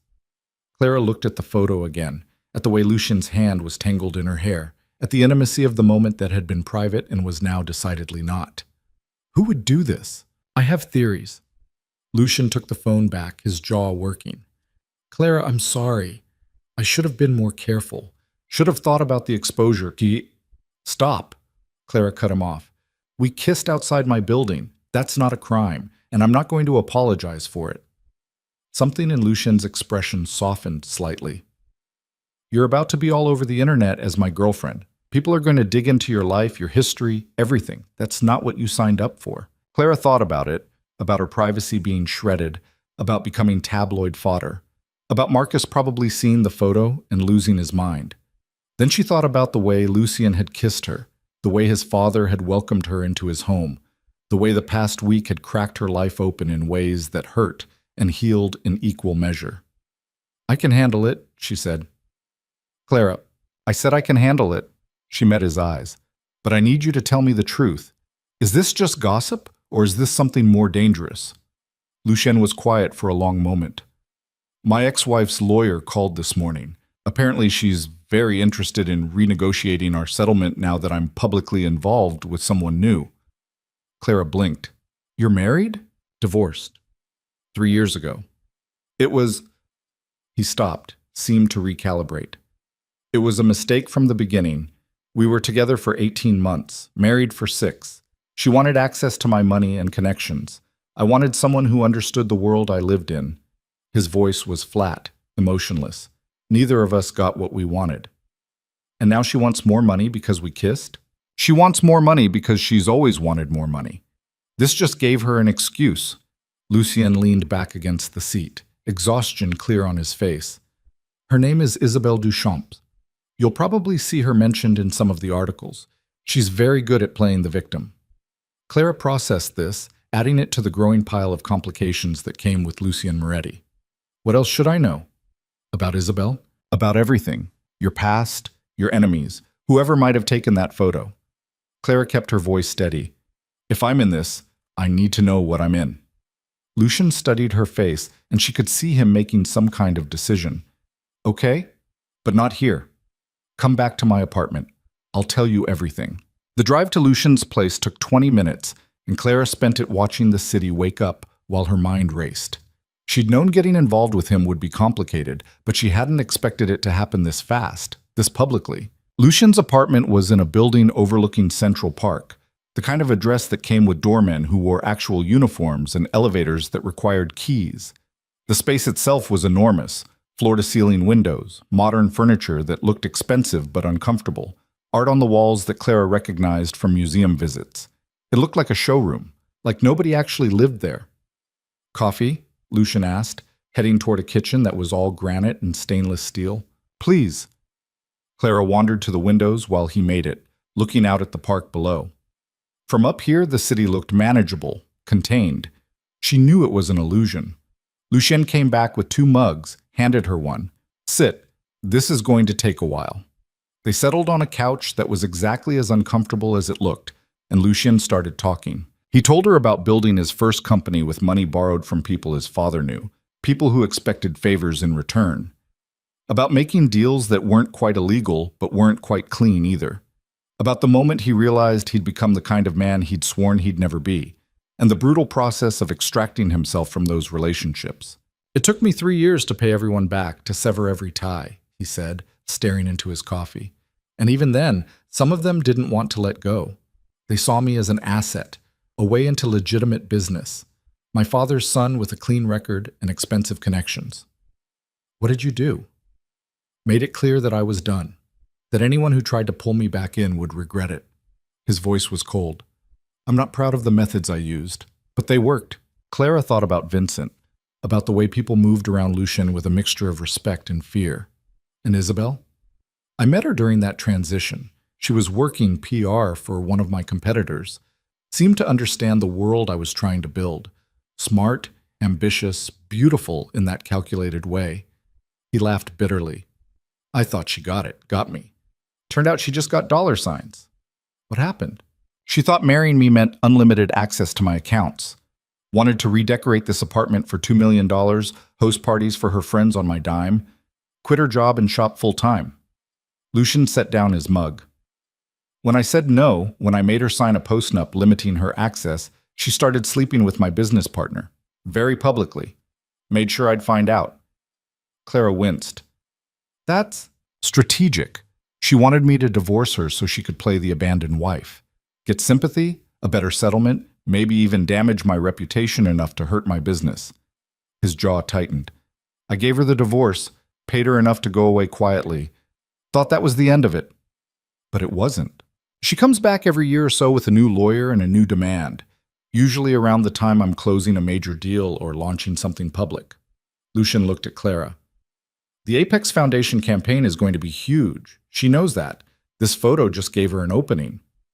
Clara absorbed this, trying to fit it into what she knew about him. Does she know about your father? About the family history? She knows some of it. Threatened to leak it to the press during the divorce. Lucian's expression went hard. I had Gregory explain exactly what would happen if she did. She backed down. Clara didn't ask what Gregory had said. She wasn't sure she wanted to know. So what now? She asked instead. Now we ignore it. Let Gregory handle Isabel's lawyer. Keep working. Lucian turned to face her fully. Clara, I meant what I said last night. I want this, want you, but not if it's going to destroy your life. If you want to walk away, I'll understand. Clara looked at him, at the exhaustion in his face and the careful distance he was maintaining, like he expected her to bolt. She thought about Marcus, about 3 years of walking on eggshells and making herself smaller, about apologizing for her success and her ambition and her refusal to be anything less than exactly who she was. Lucien had never asked her to be smaller, had never treated her competence like a threat, had in fact seemed to value her more because of it. I'm not walking away, she said. You should. Probably, but I'm not. Clara moved closer, watched his eyes track the movement. Lucien, I spent 3 years with someone who made me feel like I was too much, too driven, too focused, too ambitious. And the whole time I thought the problem was me. She reached out, took his hand. You make me feel like I'm exactly enough, exactly right. I'm not giving that up because your ex-wife is a nightmare or because someone took our picture. Lucien's fingers tightened around hers. This is going to get messy. I know. The press is going to tear apart your life looking for anything scandalous. Let them look. They won't find anything. Clara smiled slightly. I'm actually pretty boring. Work, family, the occasional charity gala, not exactly tabloid gold. They'll make something up if they can't find anything real. Then we'll deal with it. Clara shifted closer until their knees were touching. Together. Lucian pulled her in, kissed her hard enough to steal her breath, and Clara felt something settle in her chest. This was insane. This was happening too fast, but it also felt inevitable in a way nothing else ever had. When they broke apart, Lucian rested his forehead against hers. We should get to work. The campaign won't build itself. Romantic. I'm practical. But he was smiling when he said it, and Clara counted that as a win. They spent the next 6 hours at Lucian's dining table, which turned out to be an enormous slab of reclaimed wood that was actually comfortable to work at, building out the campaign structure. Rachel Okonkwo joined them via video call from Los Angeles, enthusiastic about the documentary angle and full of ideas about how to structure the narrative. I want to follow the patients through their treatment, Rachel said, her face filling Lucian's laptop screen. Not just before and after, but the actual journey, the struggles, the setbacks, the moments of hope. Make it real.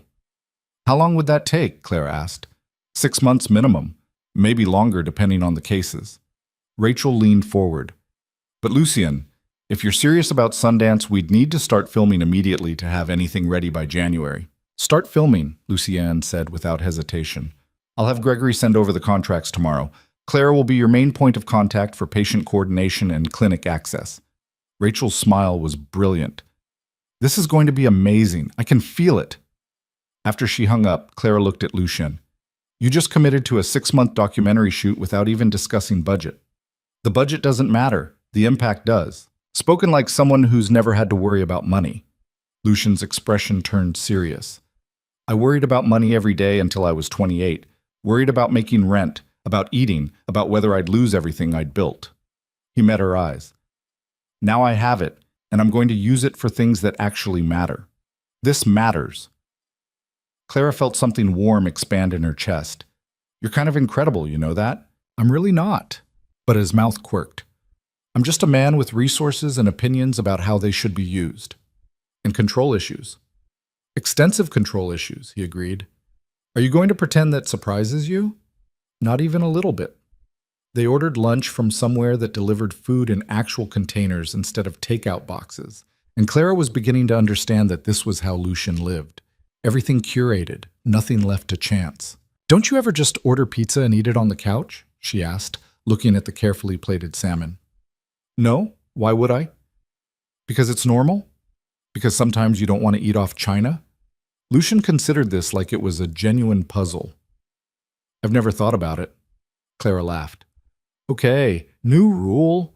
Once a week, we're ordering something completely normal and eating it like regular people. Define regular people. People who don't have personal chefs and imported wine with every meal. I don't have a personal chef. You have a phone number you call that results in restaurant-quality food appearing at your door within 30 minutes. That's basically the same thing." Lucian smiled, and it was the real one that made him look younger. "Fine. Once a week, but I'm choosing the pizza place." "Deal." Clara's phone buzzed, and she glanced at it reflexively. "Michelle? Girl, you're all over page 6. Billionaire Lucien Moretti's mystery woman identified. When were you going to tell me you were dating him?" Clara sighed and showed Lucien the text.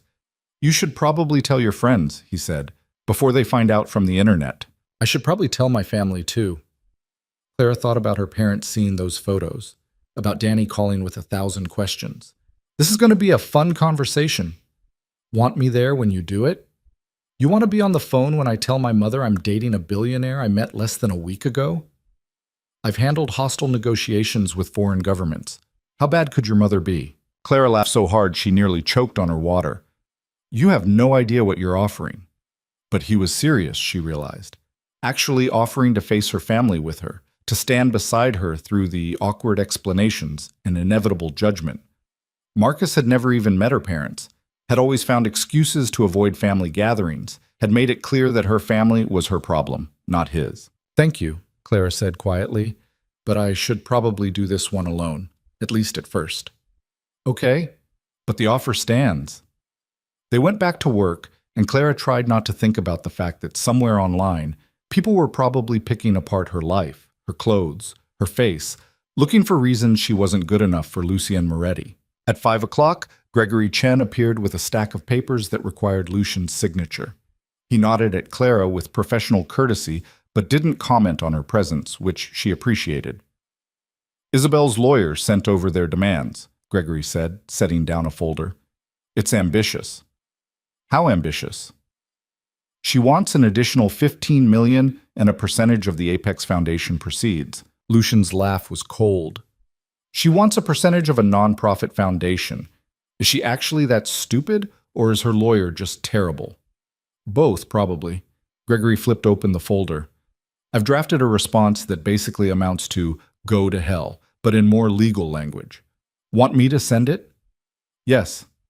"And Gregory, make it clear this is the last time we're entertaining this. Next demand, we countersue for harassment. Already included." Gregory gathered his papers. "Clara, good to see you again. Try to keep him from making any more impulsive business decisions while I'm gone." "That feels impossible," Clara said. Gregory smiled. "You're probably right." After he left, Lucian leaned back in his chair, rubbing his temples. "I'm sorry you have to watch me deal with this." "Why? It's your life. This is part of it." Clara moved behind him, started massaging his shoulders without really thinking about it. "Besides, I'm impressed by how efficiently you shut her down. I've had practice." Lucian's head dropped forward as Clara worked at the tension in his neck. 3 years of practice. "Does she know about us? I mean, actually know, not just the photo?" "She will soon. Gregory will make sure of it. Better she hears it officially than from gossip sites." He was quiet for a moment. "Clara, she's going to come after you. Try to find dirt, make your life difficult. It's what she does." "Let her try." Clara's voice was steadier than she felt. "I'm not scared of her." Lucien reached up, caught her hand, pulled her around until she was standing in front of him. His eyes were dark, intense. "You should be. She's vicious when she wants something. So am I." Clara leaned down, kissed him softly.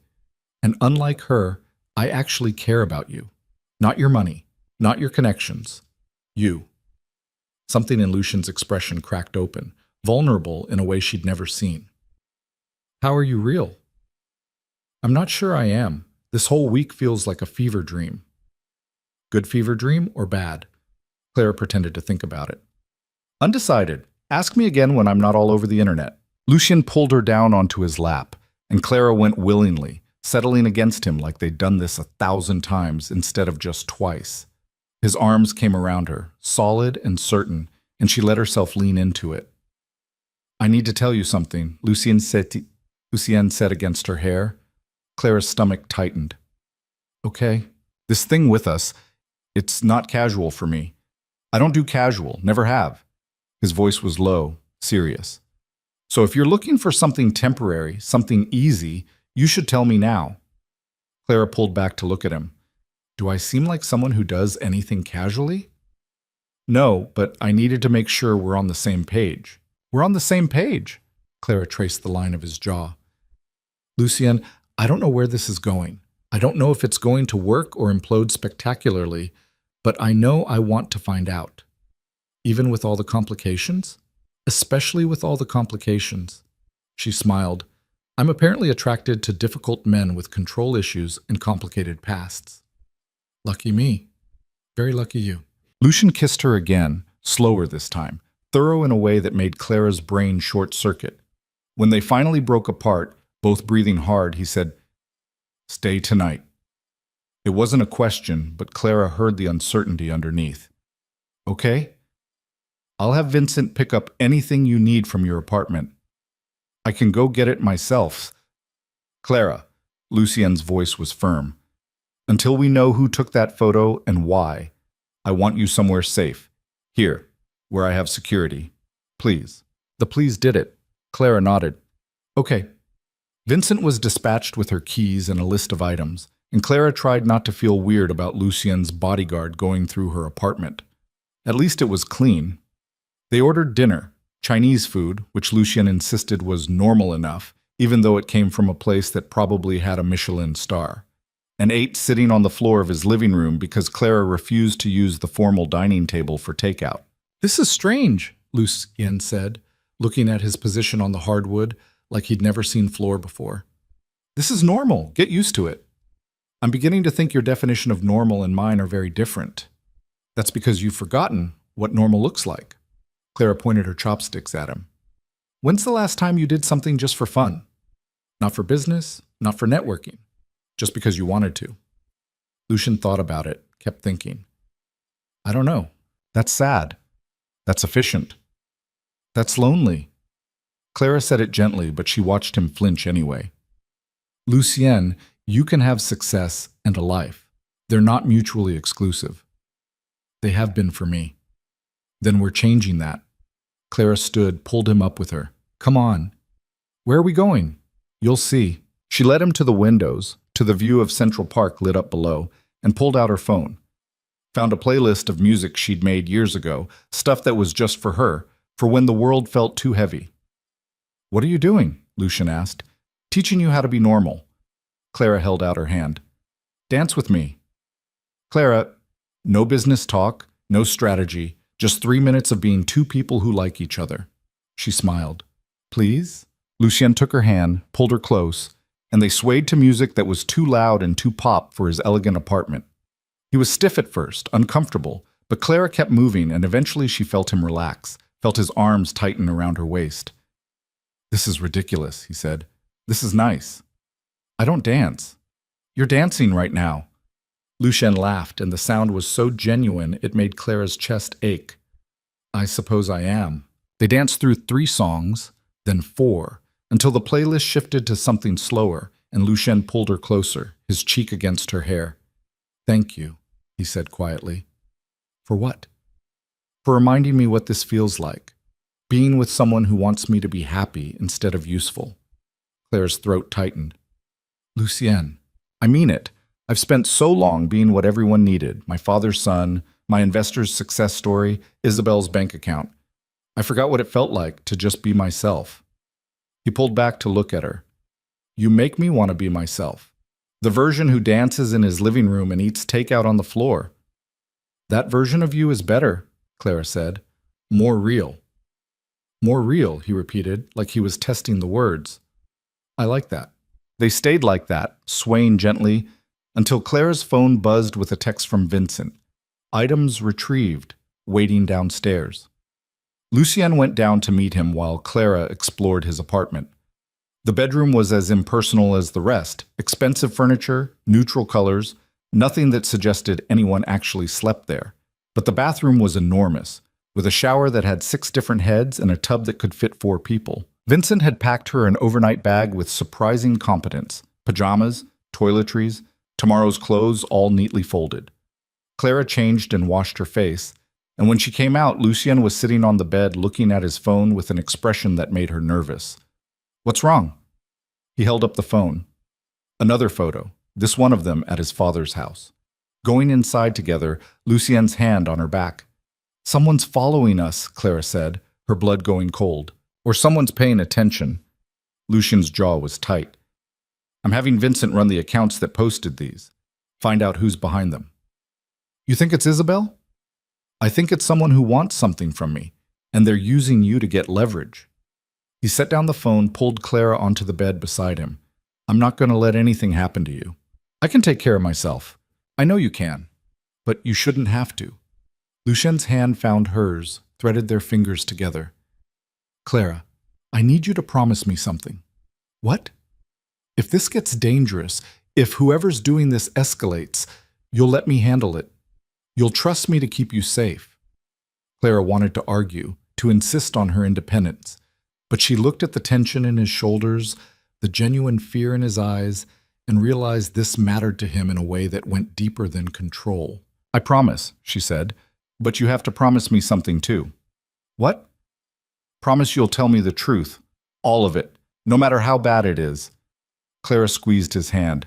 "I can handle danger. I can't handle being lied to." Lucien was quiet for a long moment. "I promise." "Okay then." Clara kissed him, soft and quick. "Now, can we please go to sleep? I'm exhausted." They settled into bed, and it should have been awkward. First time sleeping next to each other, still learning each other's rhythms. But instead it felt easy, natural, like they'd been doing this for years instead of hours. Lucien pulled her against his chest, his arms secure around her waist, and Clara felt safer than she had in days. "Good night, Clara," he murmured against her hair. "Good night." She drifted off listening to his heartbeat, steady and strong, and didn't dream about photos or ex-wives or danger. She dreamed about building something that mattered, with a man who saw her exactly as she was and wanted her anyway. When Clara woke up, Lucien was already gone. There was a note on his pillow. "Had to handle something. Vincent will drive you to the office. Coffee's ready in the kitchen. L." Clara found the coffee, perfect temperature, exactly how she liked it, and felt that now familiar warmth spread through her chest. He'd paid attention, remembered. Vincent appeared as she was finishing breakfast, his expression as neutral as ever. "Ms. Bennett, Mr. Moretti asked me to take you to Jensen and Associates." "Is he okay? The note didn't say where he went." "He's handling a situation. He'll call you when it's resolved." That was all she was going to get, Clara realized. She gathered her things and followed Vincent down to the car, trying not to worry about what situation meant. At the office, David Jensen was waiting in her office with an expression somewhere between excited and terrified. "Clara, we need to talk." She set down her bag. "About? About the fact that you're dating Lucien Moretti, and it's all over the news, and our phones have been ringing off the hook with press requests." David ran his hand through his hair. "This is incredible exposure for the firm, but it's a lot. Are you okay?"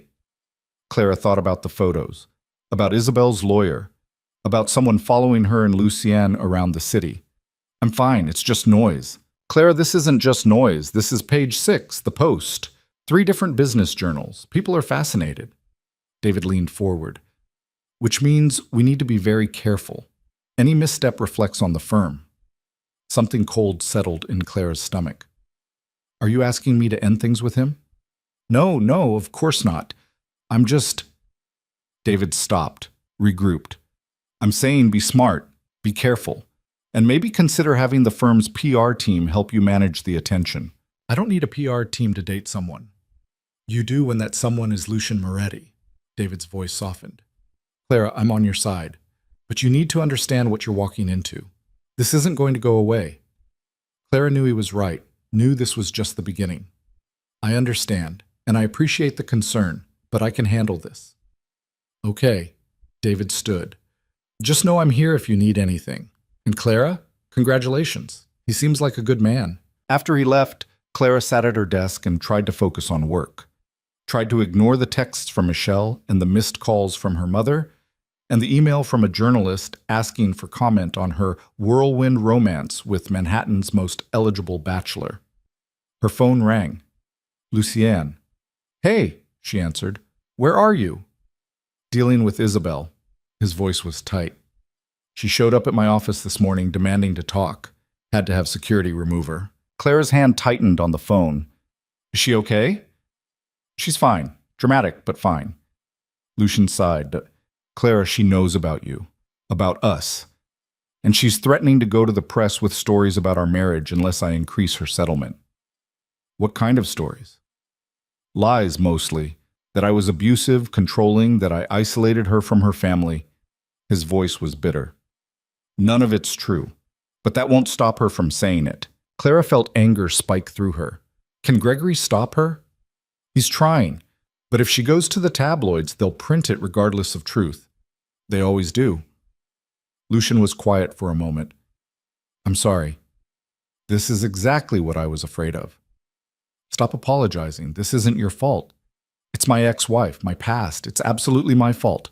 No, Clara said firmly. It's her choice to be vindictive. You don't get to take responsibility for her actions.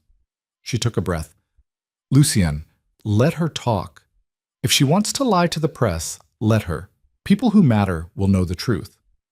It could damage your reputation, your career. Let me worry about my career. Clara surprised herself with how steady her voice was.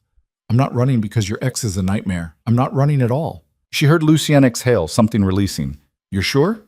I'm sure. Okay. His voice shifted, became more controlled. I'm coming to get you. Lunch. Somewhere public. Why public? Because I want everyone to see that I'm not hiding you. That whatever Isabel says, whatever anyone says, I'm proud to be with you. He paused. If that's okay. Clara felt something warm bloom in her chest. That's more than okay. Good. I'll be there in 20 minutes. He was there in 15, walking into Jensen and Associates like he owned the building, and maybe he did for all Clara knew. Every head turned as he crossed the lobby, but Lucien's eyes found only her. Ready? He asked. Clara grabbed her coat. Ready? They walked out together, and Clara was acutely aware of the phones being pulled out, the photos being taken. This was deliberate, she realized. Lucian was making a statement. The restaurant he chose was French, expensive, and absolutely packed with Manhattan's business elite. People who would see them, talk about them, spread the word faster than any press release. They were seated at a table by the window, maximum visibility, and Clara understood this was strategic. This was Lucien using the same tactics he used in business, control the narrative before someone else did. You're making a show of this, Clara said once they were settled. I'm making a point. Lucian reached across the table, took her hand where everyone could see. That you're important to me. That I'm serious about this. Even though we've known each other a week? Especially because we've known each other a week and I already can't imagine my life without you in it. His eyes held hers. I know it's fast, I know it's insane, but I also know what I want, and I want you. Clara's breath caught. This was a declaration, public and permanent, and once it was made, there would be no taking it back. She thought about Marcus, about 3 years of half measures and hesitation, about never being quite enough. Then she thought about Lucien, about the way he dropped everything to change her locks, about dancing in his living room, about the fierce protectiveness in his eyes when he looked at her. I want you too, she said, and watched something in his expression settle.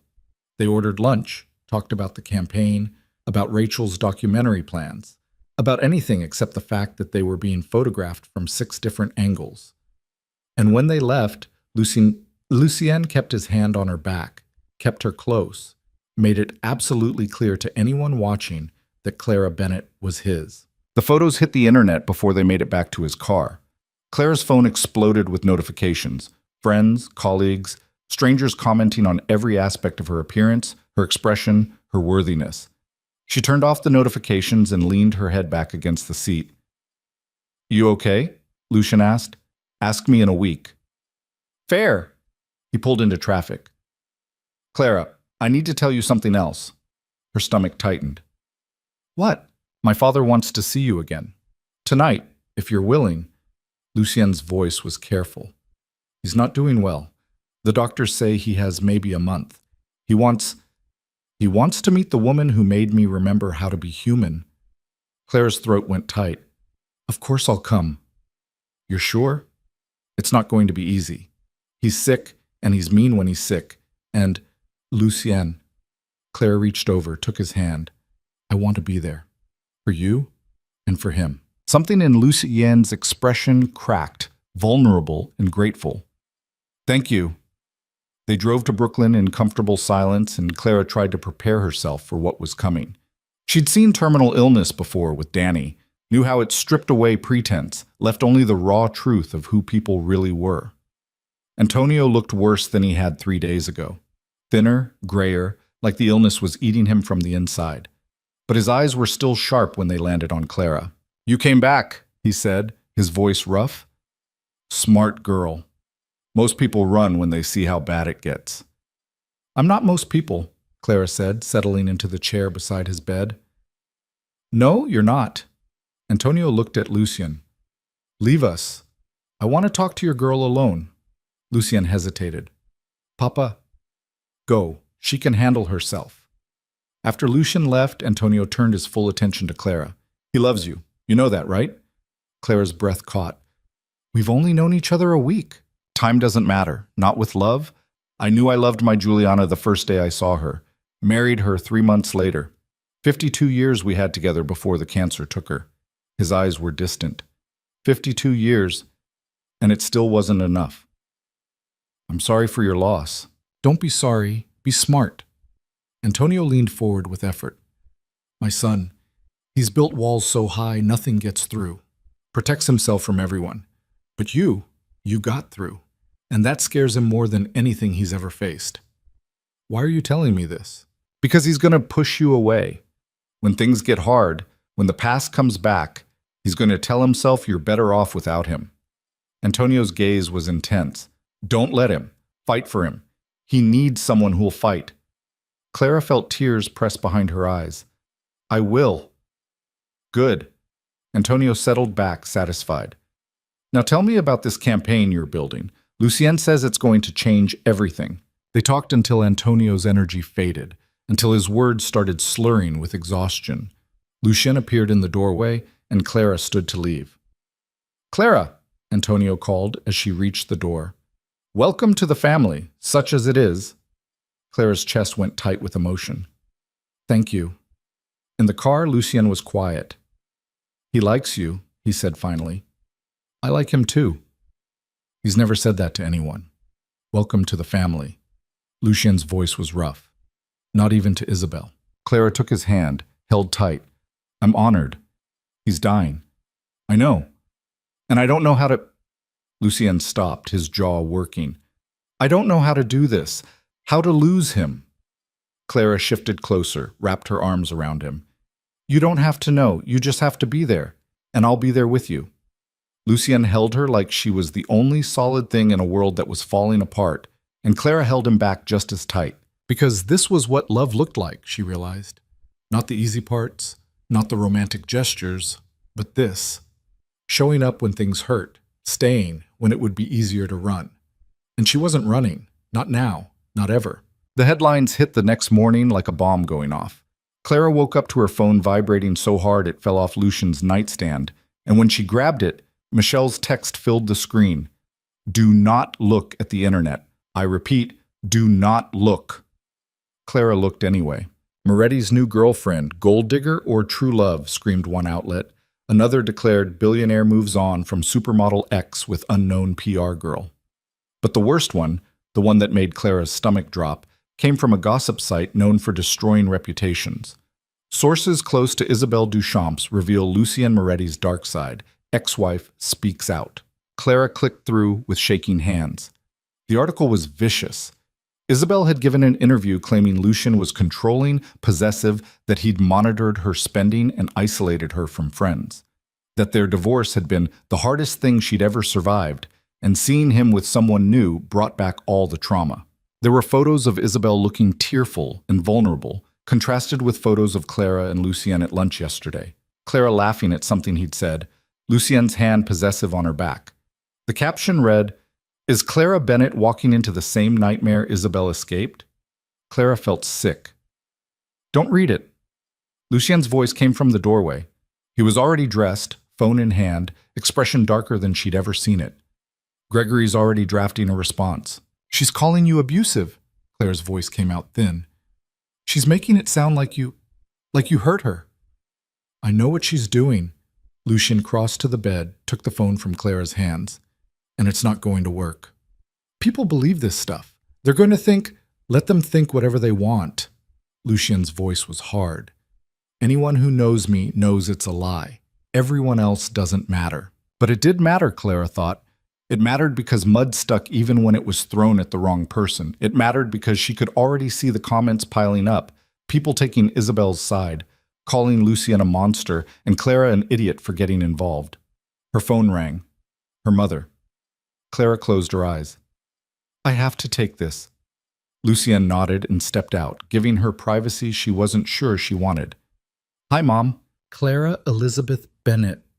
Her mother's voice was tight with worry. "I just saw the news. Who is this man? Why didn't you tell us you were seeing someone?" "It's complicated, Mom." "Complicated how? The article says he was married before, that his ex-wife is saying terrible things. The ex-wife is lying." Clara's voice came out sharper than she intended. "Mom, I know this looks bad. I know it's fast, but Lucien he's good. He's been nothing but good to me." Her mother was quiet for a long moment. "Your father wants to meet him." Clara laughed, the sound slightly hysterical. "Of course he does. Clara, we're your parents. We love you. And after Marcus," her mother's voice softened, "we just want to make sure you're okay, that you're not rushing into something because you're hurt." "I'm not rushing. Or maybe I am, but it's the right kind of rushing." Clara rubbed her face. "Mom, can I call you back? I need to figure out what's happening." "Okay. But Clara, be careful. Men with that much money, that much power, they're not always what they seem." After she hung up, Clara sat on the edge of Lucien's bed and tried to breathe through the panic climbing her throat.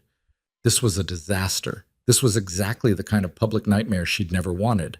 But then she thought about Antonio's words. "He's going to push you away. Don't let him." Clara found Lucien in his home office, on the phone with someone, his voice clipped and precise. "I don't care what it costs. I want a full investigation into who's been following us. Photos, phone records, everything." He paused. "And get me a meeting with the editor at that gossip site, today." He hung up when he saw Clara, and his expression immediately shifted to concern. "Your mother?" "Wants you to meet my father. Thinks I'm making a terrible mistake." Clara crossed her arms. "Are you going to sue them? The website?" "I'm going to make them retract the story and issue an apology." Lucien's voice was cold.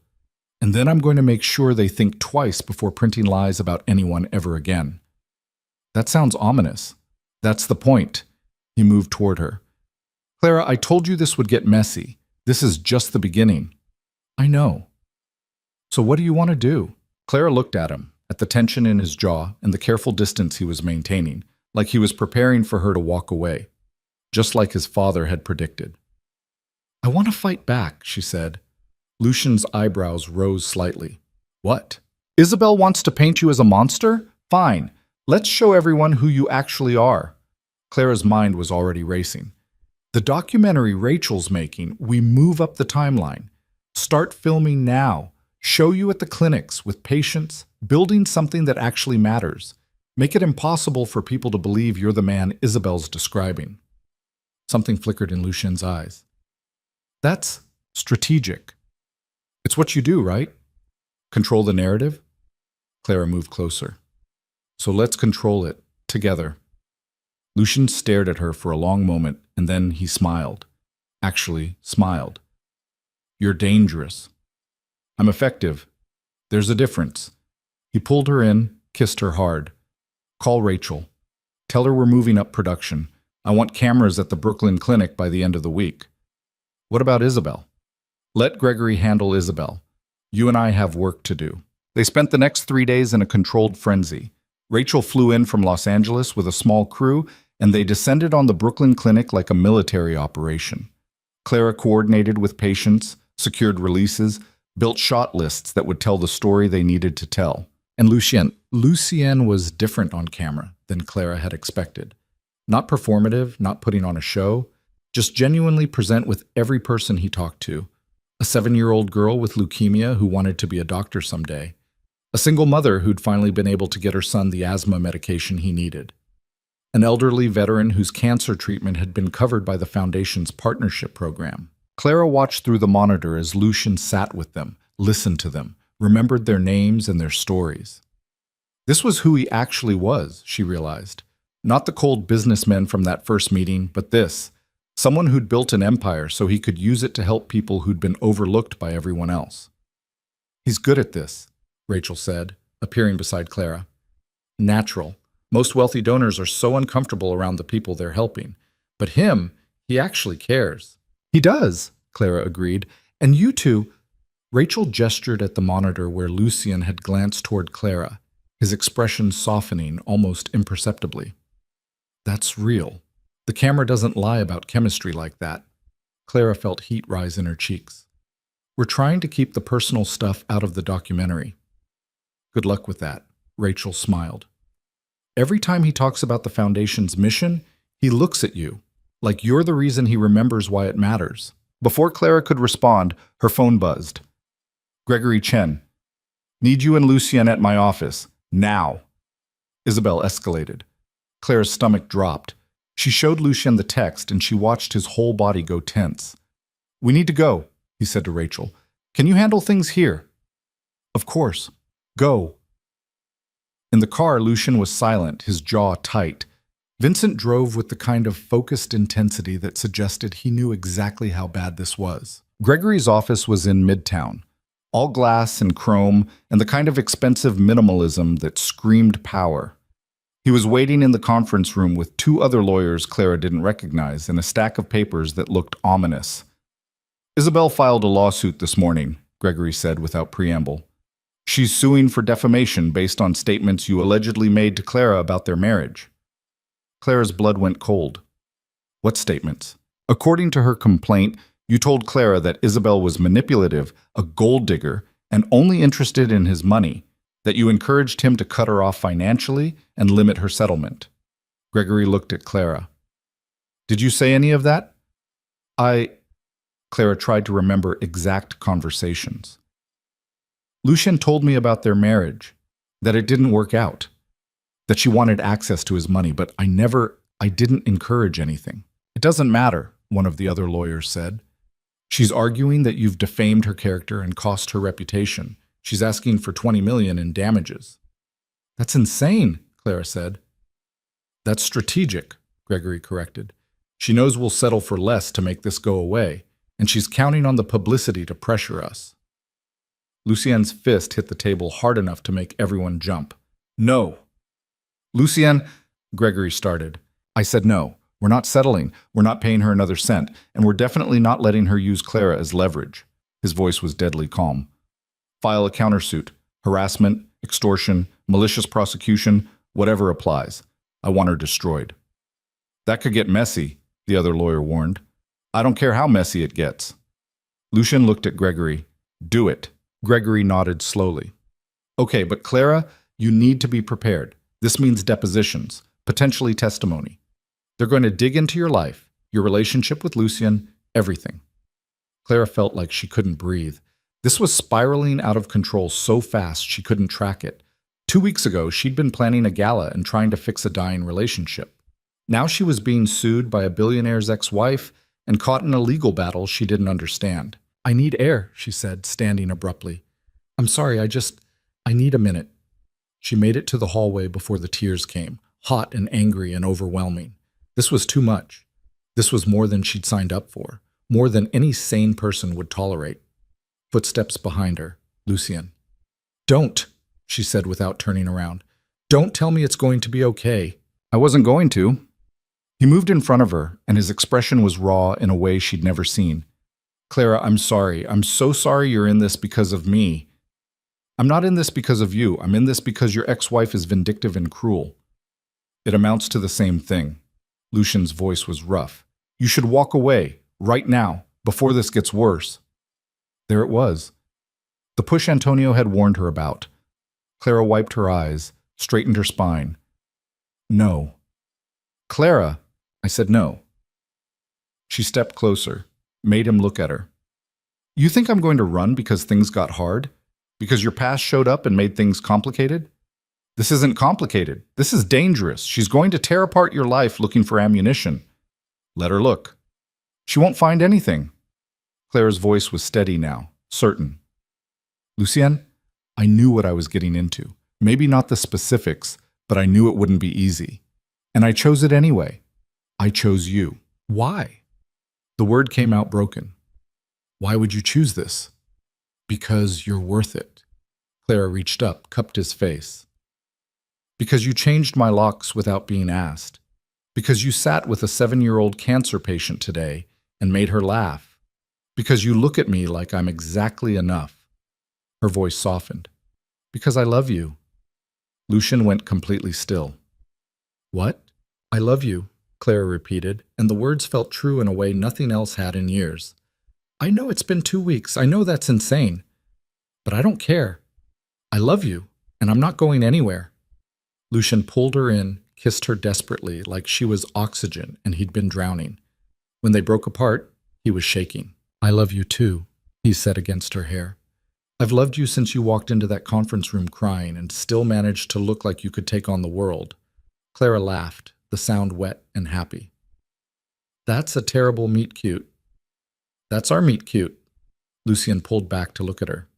Clara, if we do this, if we fight back, it's going to get ugly. She's going to say things about both of us. Try to make us look like villains. Then we'll prove her wrong. Clara took his hand. Together. Together, he repeated, like he was testing the word.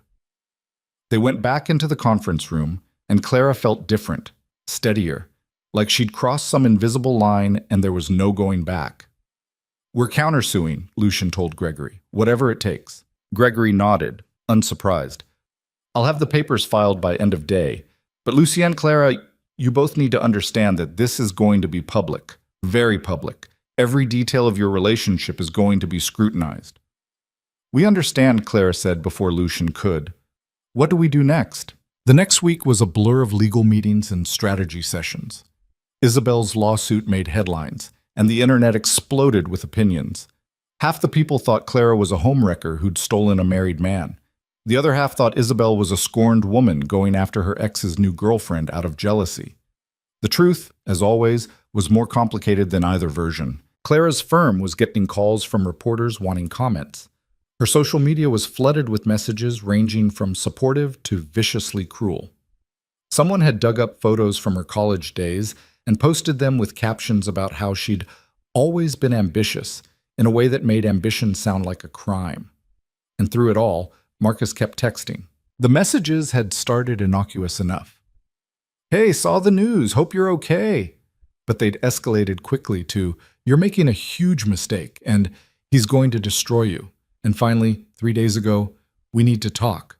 I have information you need to hear. Clara had blocked him after that one. But it gnawed at her, the suggestion that Marcus knew something, that there was some piece of information she was missing. She was at Lucian's apartment going over deposition prep, when her phone rang from another unknown number. She almost didn't answer, but something made her pick up. Clara Bennett? Yes? This is Detective Sarah Reeves with NYPD. I'm calling about Marcus Hayes. Clara's heart stopped. What about him? He filed a police report this morning. Claims you've been harassing him, that your boyfriend threatened him at a charity event. The detective's voice was professional, detached. I need you to come in for questioning. Clara felt the room tilt. That's not true. I haven't contacted him since we broke up, and Lucian never threatened him. He just asked him to leave. That's what we're trying to determine. Can you come in this afternoon? Clara agreed, hung up, and immediately felt like she was going to be sick. Lucien appeared in the doorway. What's wrong? Marcus filed a police report. He's saying I've been harassing him, that you threatened him. Clara's voice was shaking. He's trying to make us look dangerous. Lucien's expression went cold in a way that actually scared her. He filed a false police report. He's going to lie. Say you threatened him at the gala, that I've been calling him, and we have proof that none of that happened. Lucien was already pulling out his phone. Vincent has security footage from the gala, and your phone records will show you haven't contacted him. He paused. Clara, this is Isabel's doing. She's coordinating with him. You don't know that. Yes, I do. This is exactly the kind of thing she'd orchestrate. Get your ex to file complaints, make us look aggressive, use it in her lawsuit. Lucien's voice was deadly calm. But she made a mistake, because Marcus is an idiot, and he's going to give us everything we need to prove she's behind this. Clara wanted to believe him, wanted to trust that truth would win out. But she'd seen how these things worked, mud stuck whether it was true or not. I need to call Gregory, she said. Already on it. Lucien was typing rapidly. He'll meet you at the precinct. You're not doing this alone. 2 hours later, Clara sat in an interrogation room that smelled like coffee and desperation, with Gregory beside her and Detective Reeves across the table. Walk me through your relationship with Marcus Hayes, the detective said. Clara did, laying out the timeline. 3 years together, living in her apartment, the cheating, the breakup, the fact that she'd blocked his number after he wouldn't stop calling. And the incident at the charity gala? Detective Reeves asked. He showed up drunk, started making a scene. Lucien, Mr. Moretti, asked him to leave. That's it. No threats, no violence. Just asked him to go. Mr. Hayes claims Mr. Moretti said he'd regret coming back, that he had him physically removed by security. He did have security escort him out because Marcus was drunk and causing a scene at a fundraiser for a children's hospital. Clara kept her voice level, but there were no threats. There were 200 witnesses who can confirm that. Detective Reeves made notes, her expression unreadable. And you haven't contacted Mr. Hayes since the breakup? No. I blocked his number. I have the phone records to prove it.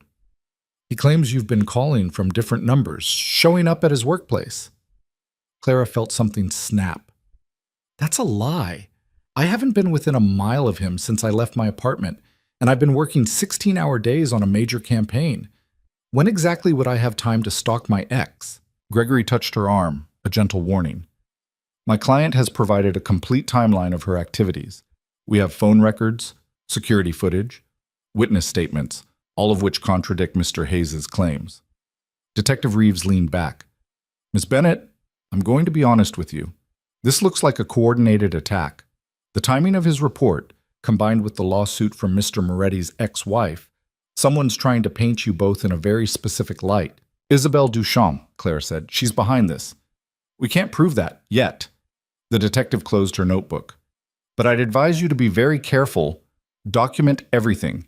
Keep records of everywhere you go, everyone you talk to, because whoever's orchestrating this is going to keep pushing until something breaks. Clara left the precinct feeling hollowed out. Gregory walked her to where Vincent was waiting, and even the bodyguard's stoic presence didn't make her feel safer. This is insane, she said. How is this my life? This is what happens when someone with resources decides to destroy you, Gregory said quietly. But Clara, you're not alone in this. And Lucien, he's not going to let anything happen to you. Back at Lucien's apartment, she found him on the phone with someone, his voice sharp. I don't care if it's legal. I care if it's effective. He paused. Do it, and make sure everyone knows where it came from. He hung up when he saw Clara, and his expression immediately shifted to concern. How did it go? The detective thinks someone's coordinating attacks against us. She basically said to watch our backs. Clara sank onto the couch. Lucien, what are we doing? How do we fight this? We fight it by not backing down, by showing them that we're stronger together than they are separately. He sat beside her, pulled her close, and by making them regret ever coming after us. There was something dark in his voice, something that reminded Clara that Lucien Moretti hadn't built an empire by playing nice. What are you planning? She asked. I'm planning to make Isabel's life very difficult, and Marcus's too if he wants to keep playing games. Lucien's jaw was tight.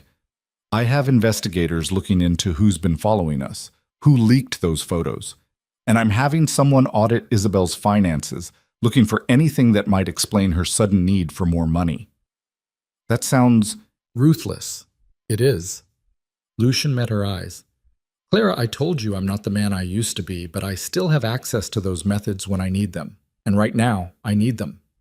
Clara should be disturbed, should be questioning whether this was the man she'd fallen in love with. But instead, she just felt relieved that someone was finally fighting back with the same intensity Isabel was bringing. Okay, she said. What can I do? Lucian smiled, and it was all edges. Keep being you. Keep working on the campaign. Keep showing up. Keep proving that you're not going anywhere. That's what terrifies them, that we're not playing their game. The campaign launch happened 3 weeks later, and it was everything Clara had envisioned and more.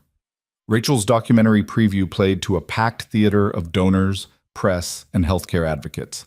The footage of Lucien with patients, of Clara coordinating with clinic staff, of the real impact the foundation was having, it was devastating in the best way.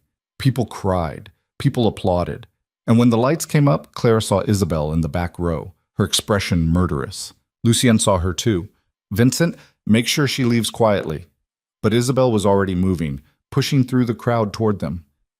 You think this changes anything? She hissed when she reached them. You think one feel-good video makes you look like a hero? I think it shows people who I actually am, Lucien said calmly, which is the opposite of what you've been claiming. People see what they want to see, and I'm going to make sure they see the truth, that you're a controlling bastard who ruins everyone he touches. Is that why you coordinated with Marcus Hayes? Clara asked, surprising herself. Why you had him file a false police report? Isabel's eyes flashed. I don't know what you're talking about. We have phone records, Lucien said softly. 17 calls between you and Marcus in the past 2 weeks, along with financial transfers from one of your shell accounts to his bank. Want to explain that to your lawyer? Isabel went pale. You're bluffing. I never bluff. Lucien's voice was cold. Gregory has everything. And unless you want to add fraud and conspiracy to your legal troubles, I suggest you drop the lawsuit and disappear. You can't threaten me. That's not a threat. That's a promise. Lucien stepped closer and Clara saw Vincent move into position behind Isabel. You're done, Isabel. Walk away now while you still can. For a moment, Clara thought Isabel was going to fight. But then something in her expression crumbled, and she turned and fled, pushing through the crowd with Vincent following at a careful distance. Clara exhaled, her whole body shaking. Is it over? Not yet, but soon. Lucien pulled her close, pressed his lips to her temple. You did amazing tonight. The campaign, the launch, it was perfect. We did amazing, Clara corrected. This was both of us. Around them, people were mingling, networking, writing checks for amounts that made Clara's head spin. The foundation was going to be fully funded within a month. The documentary was getting picked up by a major streaming service. Everything they'd worked for was coming together. And standing beside Lucien, Clara felt something settle in her chest. This was real. This was worth fighting for. Later that night, back at his apartment, Lucien's phone rang. He glanced at it, and his expression went carefully neutral. It's the hospital, he said. My father. Clara's stomach dropped. Go, I'll come with you. They made it to Brooklyn in record time, Vincent driving like every second mattered. Antonio was in his bedroom, surrounded by family, looking smaller than Clara had ever seen him. But when Lucien entered, his eyes found his son immediately. Lucien. His voice was barely a whisper. Come here.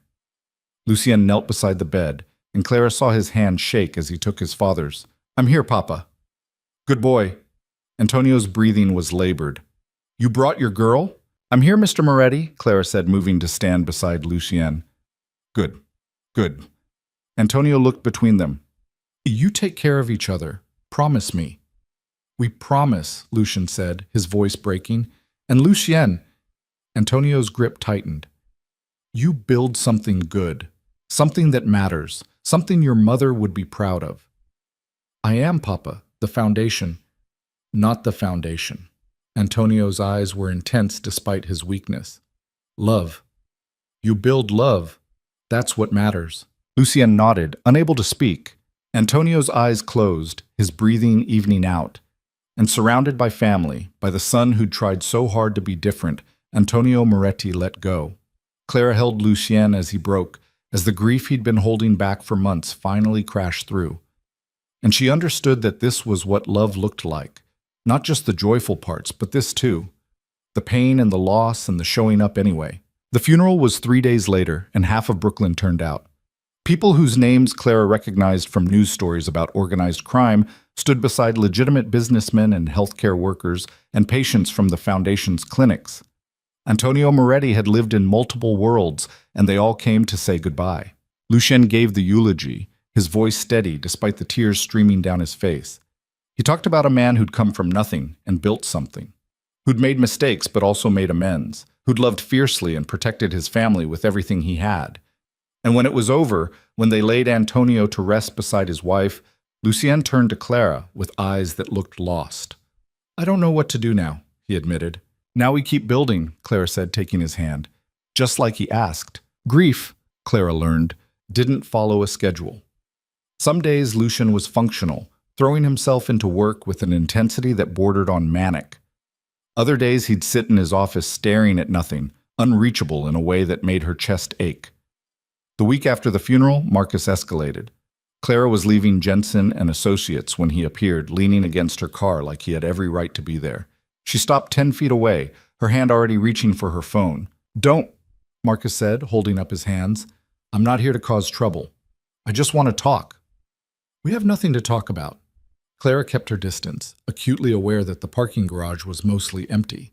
And you filing a false police report made that very clear. "That wasn't my idea." Marcus ran his hand through his hair, and he looked rough. Unshaven, wrinkled clothes, the kind of desperation that made people dangerous. "Isabel paid me to do it, said it would help her case, that you and Moretti deserved it for humiliating her." Clara's blood went cold. "You're admitting to filing a false report. I'm trying to warn you." Marcus stepped closer, and Clara backed up. "Clara, she's not done. The lawsuit, the reports, that was just the beginning. She's planning something bigger." "Why are you telling me this?" "Because I'm not a complete asshole, despite what you think." Marcus's voice cracked slightly. "And because I never wanted you to get hurt. I was stupid. I cheated. I took advantage. But I never wanted this." Clara studied him, trying to determine if this was another manipulation or genuine remorse. "What's she planning?" "I don't know specifics. But she mentioned your brother, Danny. Said something about how people in healthcare were vulnerable to investigations, that maybe his school would be interested in some concerns about his background."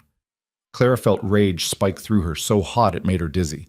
"She's going after Danny. She's going after anyone connected to you. Your family, your job, your reputation." Marcus looked genuinely scared. "Clara, this woman is unstable, and she has resources. You need to be careful." "Does Lucien know about this?" "I don't know. I'm telling you because—" Marcus stopped, seemed to struggle with the words. "Because, despite everything, I did care about you, and I don't want to see you destroyed." Clara wanted to scream at him, to rage about the irony of him warning her about destruction when he detonated her life just weeks ago. But there wasn't time for that. "Thank you for the warning," she said tightly. "Now leave before I call security." Marcus nodded and walked away, and Clara immediately called Lucien. He answered on the first ring. "Clara, Marcus just cornered me in the parking garage. He says Isabel's planning something bigger, that she's threatening to go after Danny." Clara's voice was shaking. "Lucien, if she touches my brother—" "She won't." Lucien's voice was steel. "Where are you?" "Still at the office. Vincent's picking me up in 10 minutes. "Good. Go straight to my apartment. Don't stop anywhere. Don't talk to anyone." She heard him moving, heard the urgency in his voice. "I'm calling Gregory. We're ending this tonight." Clara made it to Lucien's apartment to find him in his office with Gregory, Vincent, and 2 men she didn't recognize. The tension in the room was thick enough to choke on. "Clara, good," Gregory said when she entered. "We need you to confirm something." He pulled up a recording on his laptop, phone audio, scratchy but clear. Isabel's voice. "I don't care what it takes. Dig into the brother's background. Find anything we can use. Past relationships, money problems, anything that might make the school question his judgment." Then Marcus's voice. "That seems extreme. He's just a teacher. He's leverage. She loves him, which means he's useful." Isabel sounded bored, like she was discussing the weather. "And if we can't find anything real, we'll create something. A few anonymous complaints about inappropriate behavior with students should do it." Clara felt sick. When was this recorded? 2 days ago, one of the unfamiliar men said. He was older with the bearing of ex-military. We've been monitoring her communications since she escalated. This was the call that convinced us to move. Move how? Clara asked. Lucien turned to face her, and his expression was unlike anything she'd seen before. Controlled fury, barely contained. We're going to the FBI. Clara blinked. What? Isabel's been funding her lifestyle through fraud. Shell companies, fake investments, embezzlement from her father's estate. Gregory pulled up documents. She's been stealing for years, and we have proof. Enough to put her away for a decade. You've been investigating her. It wasn't a question. Since the lawsuit started, Lucien confirmed, I told you I'd make her regret coming after us. This is how. Clara looked at the evidence spread across the table. Bank records, corporate filings, email chains that showed a pattern of systematic theft. This could destroy her. That's the idea, Gregory said. Something in Clara's chest twisted. She thought about Isabel, about the woman who'd been hurt by a failed marriage and had turned that pain into a weapon, about how hurt people, and how that cycle never ended unless someone chose to break it. Wait, she said. Everyone turned to look at her. What if we give her a choice? Clara's mind was racing. What if instead of going to the FBI immediately, we offer her a deal, drop the lawsuit, leave us alone, never contact any of us again, and we won't press charges? Lucien's expression darkened. Clara, she threatened Danny. She filed false reports. She's been making my life hell. Clara kept her voice steady. I know that, but sending her to prison doesn't fix anything. It just continues the cycle. She deserves to face consequences, Lucien said. She does, but those consequences don't have to include destroying her entire life. Clara moved closer to him. Lucien, your father spent his whole life in a world where everything was solved through power and punishment. You told me you wanted to be different. This is how you're different. The room went silent. Gregory exchanged glances with the investigators, clearly waiting for Lucien's call. Lucien stared at Clara for a long moment, and she could see the war happening behind his eyes. The part of him that wanted revenge, that wanted to crush anyone who threatened what he loved, and the part that wanted to be better, that wanted to build something clean. One chance, he said finally. She gets one chance to walk away. If she takes it, we're done. If she doesn't, his voice went cold. We bury her. Gregory nodded. I'll arrange a meeting. The meeting happened in Gregory's conference room the next morning. Isabel arrived with her lawyer, looking polished and confident in a way that made Clara's teeth clench. But when Gregory laid out the evidence, bank records, recorded phone calls, documented fraud, that confidence crumbled fast. You can't prove any of this, Isabel's lawyer said, but his voice lacked conviction. We can prove all of it, Gregory replied calmly. We have forensic accountants ready to testify. We have witnesses. We have recordings of your client planning to file false claims about an innocent teacher. He slid a document across the table. Or we can make this all go away. Isabel grabbed the paper, her hands shaking. What is this? A settlement agreement, Lucien said, his voice flat. You drop the lawsuit immediately. You sign an NDA agreeing never to speak publicly about me, Clara, or our relationship. You cease all contact with Marcus Hayes or anyone else connected to us. And you leave New York. Leave New York? Isabel's voice rose. This is my home. This is where you've burned every bridge and made enemies of everyone who matters, Lucien interrupted. Take the deal. Start over somewhere else. Or stay and face federal charges. Your choice. Isabel looked at her lawyer, who gave a small, defeated shake of his head. They have everything, Isabel.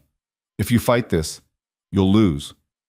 Clara watched emotions flicker across Isabel's face. Rage, fear, desperation. And underneath it all, something that looked like exhaustion. Why are you doing this? Isabel asked, looking at Clara. Why not just destroy me? I would have destroyed you. I know, Clara said quietly, but I'm not you.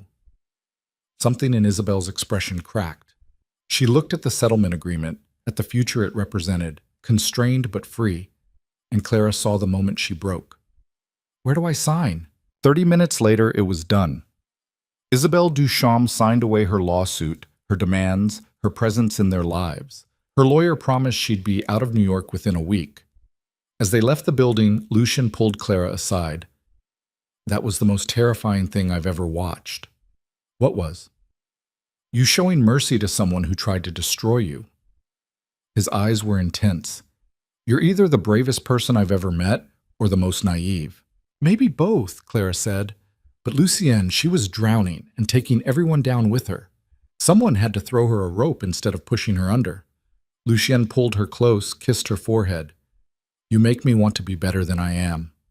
You already are better than you think. They went back to work on the campaign, and slowly life started to feel almost normal again.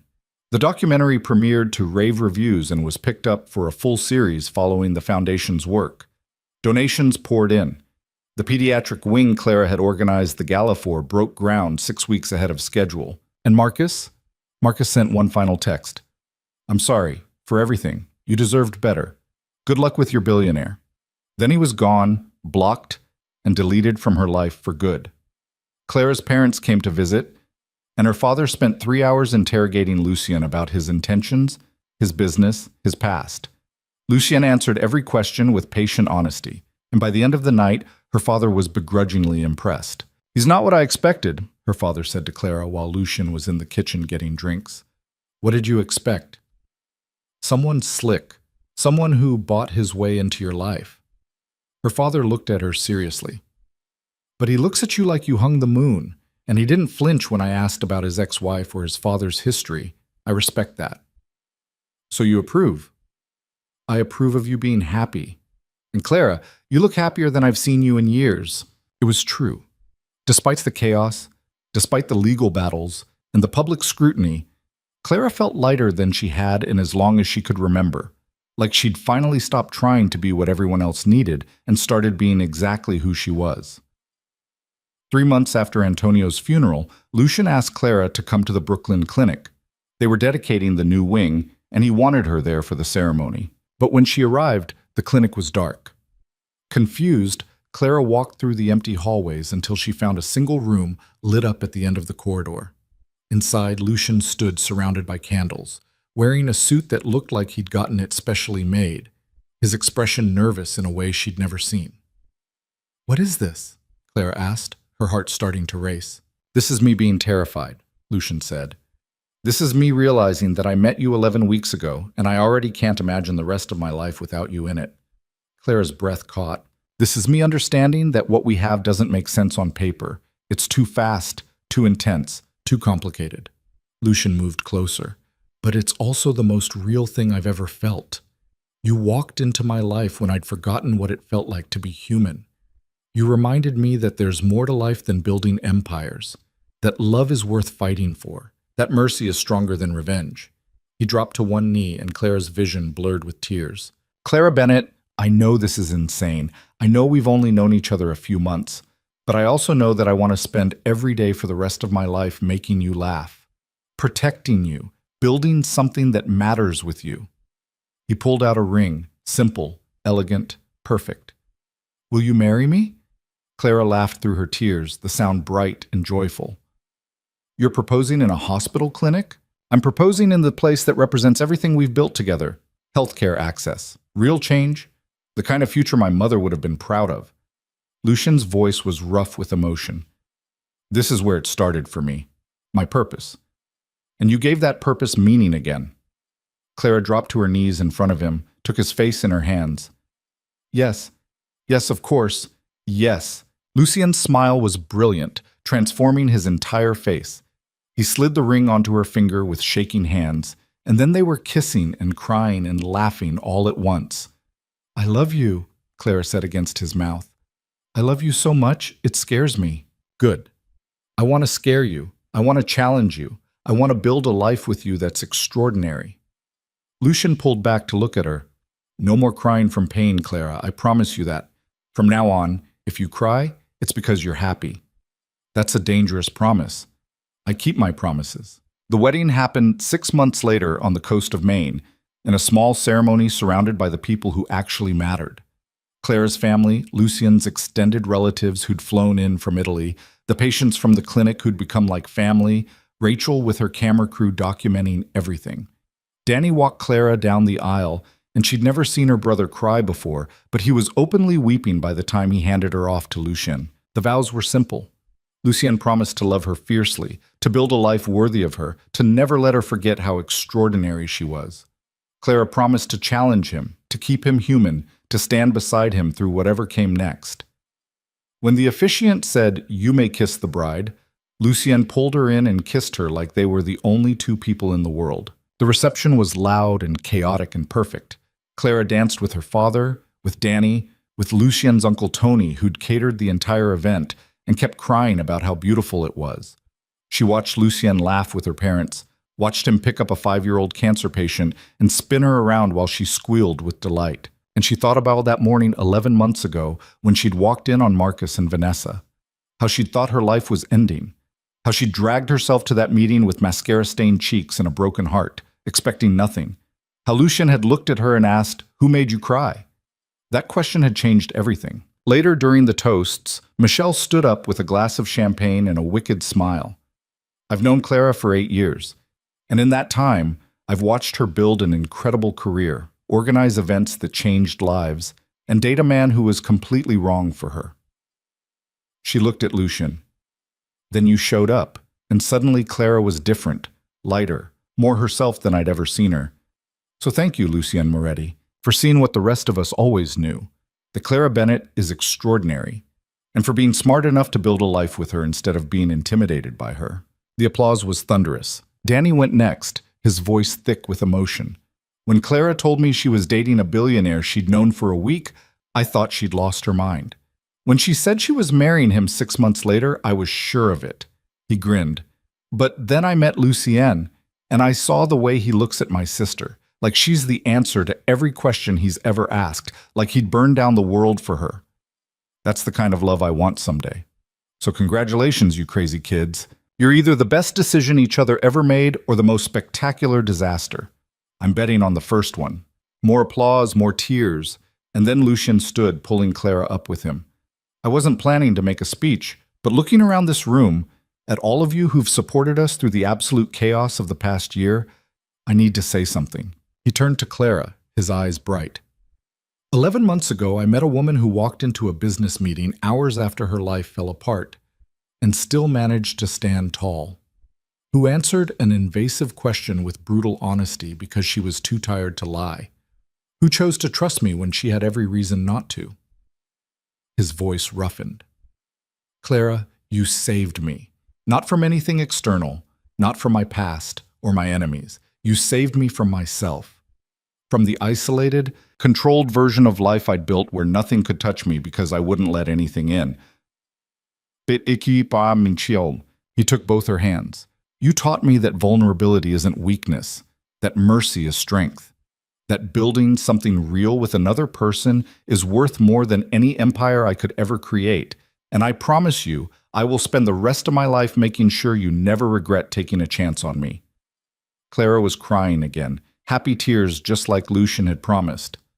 "You're going to make me ruin my makeup." "I'll buy you new makeup." He kissed her softly. "I love you, Mrs. Moretti. I love you too." They danced until the sun set over the ocean, until the stars came out, and the music shifted to something slow and sweet. And Clara rested her head on Lucien's shoulder and felt something settle in her chest, the certainty that she was exactly where she was supposed to be. Years passed in the kind of beautiful blur that good lives create. The Apex Foundation expanded to 12 cities, then 20, then 30. Rachel's documentary series won an Emmy. The pediatric wing at the Children's Hospital became a model for facilities across the country. Clara's career flourished. She started her own firm focusing exclusively on campaigns that mattered: healthcare, education, social justice. Lucien was her first investor and her most enthusiastic supporter, sitting in on strategy sessions and asking questions that made her think harder about everything. They bought a house in Brooklyn, not far from where Antonio had lived. Close enough to the old neighborhood that Lucien could visit his father's grave every Sunday, but far enough that they could build something new. They fought sometimes. Lucien's control issues didn't disappear overnight, and Clara's stubbornness occasionally ran headfirst into his need to protect her. But they learned to navigate it, to communicate instead of assuming, to choose each other even when it was hard, and Lucian kept his promise. Clara cried, but never from pain. She cried when they opened the 50th Apex Foundation Clinic. When Danny got engaged to a wonderful woman who taught history at his school. When Lucien surprised her with a trip to Sicily to meet the extended family she'd only heard about in stories. She cried when she found out she was pregnant, and again when Lucien held their daughter for the first time with tears streaming down his face. They named her Juliana, after Lucien's mother. And watching him rock their baby girl to sleep while humming Italian lullabies, Clara understood that this was what healing looked like. Generational, intentional, built one choice at a time. On their 5th anniversary, Lucien took Clara back to the conference room where they'd first met. The building had changed ownership, but he'd arranged access through the kind of connections that came with being Lucien Moretti. "Why are we here?" Clara asked, looking around the space that held so many memories. "Because this is where you changed my life." Lucien pulled her to the exact spot where she'd stood during that first meeting. "This is where I looked at a woman who was barely holding herself together and asked a question I had no right to ask." "Who made you cry?" Clara said softly. "Who made you cry?" he repeated. "And you answered me. And in that moment I knew you were going to matter to me. Knew you were going to change everything."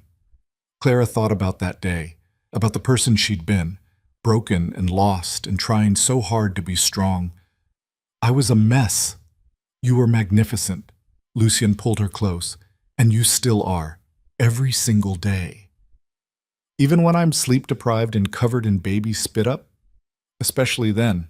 They stood there in the conference room, holding each other, and Clara thought about the journey from there to here.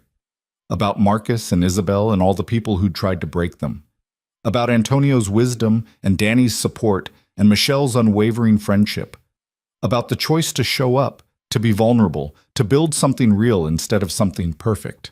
"Do you ever regret it?" Clara asked. "How fast everything moved, how complicated it got." "Never." Lucien's answer was immediate. Every complication was worth it.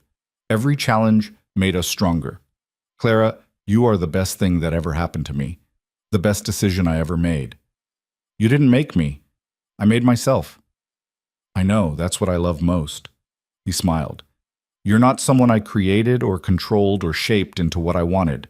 You're someone who chose to build a life with me while staying completely unapologetically yourself." Clara kissed him, soft and certain. "Thank you for asking who made me cry. Thank you for answering honestly." They left the building and drove home to their daughter, to their life, to the future they were building one day at a time. And Clara understood something fundamental about love that she'd never quite grasped before, that it wasn't about being perfect or having all the answers or never making mistakes. It was about showing up, about choosing each other when it would be easier to walk away, about building something strong enough to withstand the storms instead of looking for something that would never face any weather. Marcus had made her cry from pain, from betrayal, from the slow erosion of being with someone who diminished her light. But Lucien had made her cry from joy, from being seen, from building something so extraordinary that sometimes she still couldn't believe it was real. And years later, standing in the office where it all began, the same conference room where a broken woman had met a man who saw past the tears to the strength underneath, Clara realized she hadn't cried from pain since the day she met him, because Lucien Moretti had kept his promise. No one had made her cry since that morning, not from heartbreak, not from feeling small, not from being underestimated or overlooked or made to feel like she was too much. She cried from happiness now, from pride in what they'd built, from watching their daughter take her first steps, from seeing communities transformed by the work they'd started together. She cried because life was beautiful and messy and complicated and absolutely worth every struggle. And she cried because she'd learned that the question, "Who made you cry?" was never really about blame. It was about understanding that how people treat you in your darkest moments reveals everything you need to know about their character. Marcus had seen her pain as weakness, as something to exploit. Lucien had seen it as humanity, as something to protect. That difference had changed everything. So when people asked Clara about her love story, and they did ask, because the tale of the billionaire who fell for the heartbroken event planner had become the kind of legend people told at dinner parties. She never told them about the whirlwind romance or the dramatic legal battles or even the fairy tale wedding. She told them about a question, about a man who asked, who made you cry, and actually wanted to know the answer, about choosing to be vulnerable when every instinct screamed to build walls higher, about learning that the right person doesn't fix you or complete you or make you whole. The right person sees you exactly as you are, broken and brilliant and perfectly imperfect, and chooses to build a life with you anyway. That was the real story, the one worth telling. And it had started with tears and ended with joy, just the way the best stories always do.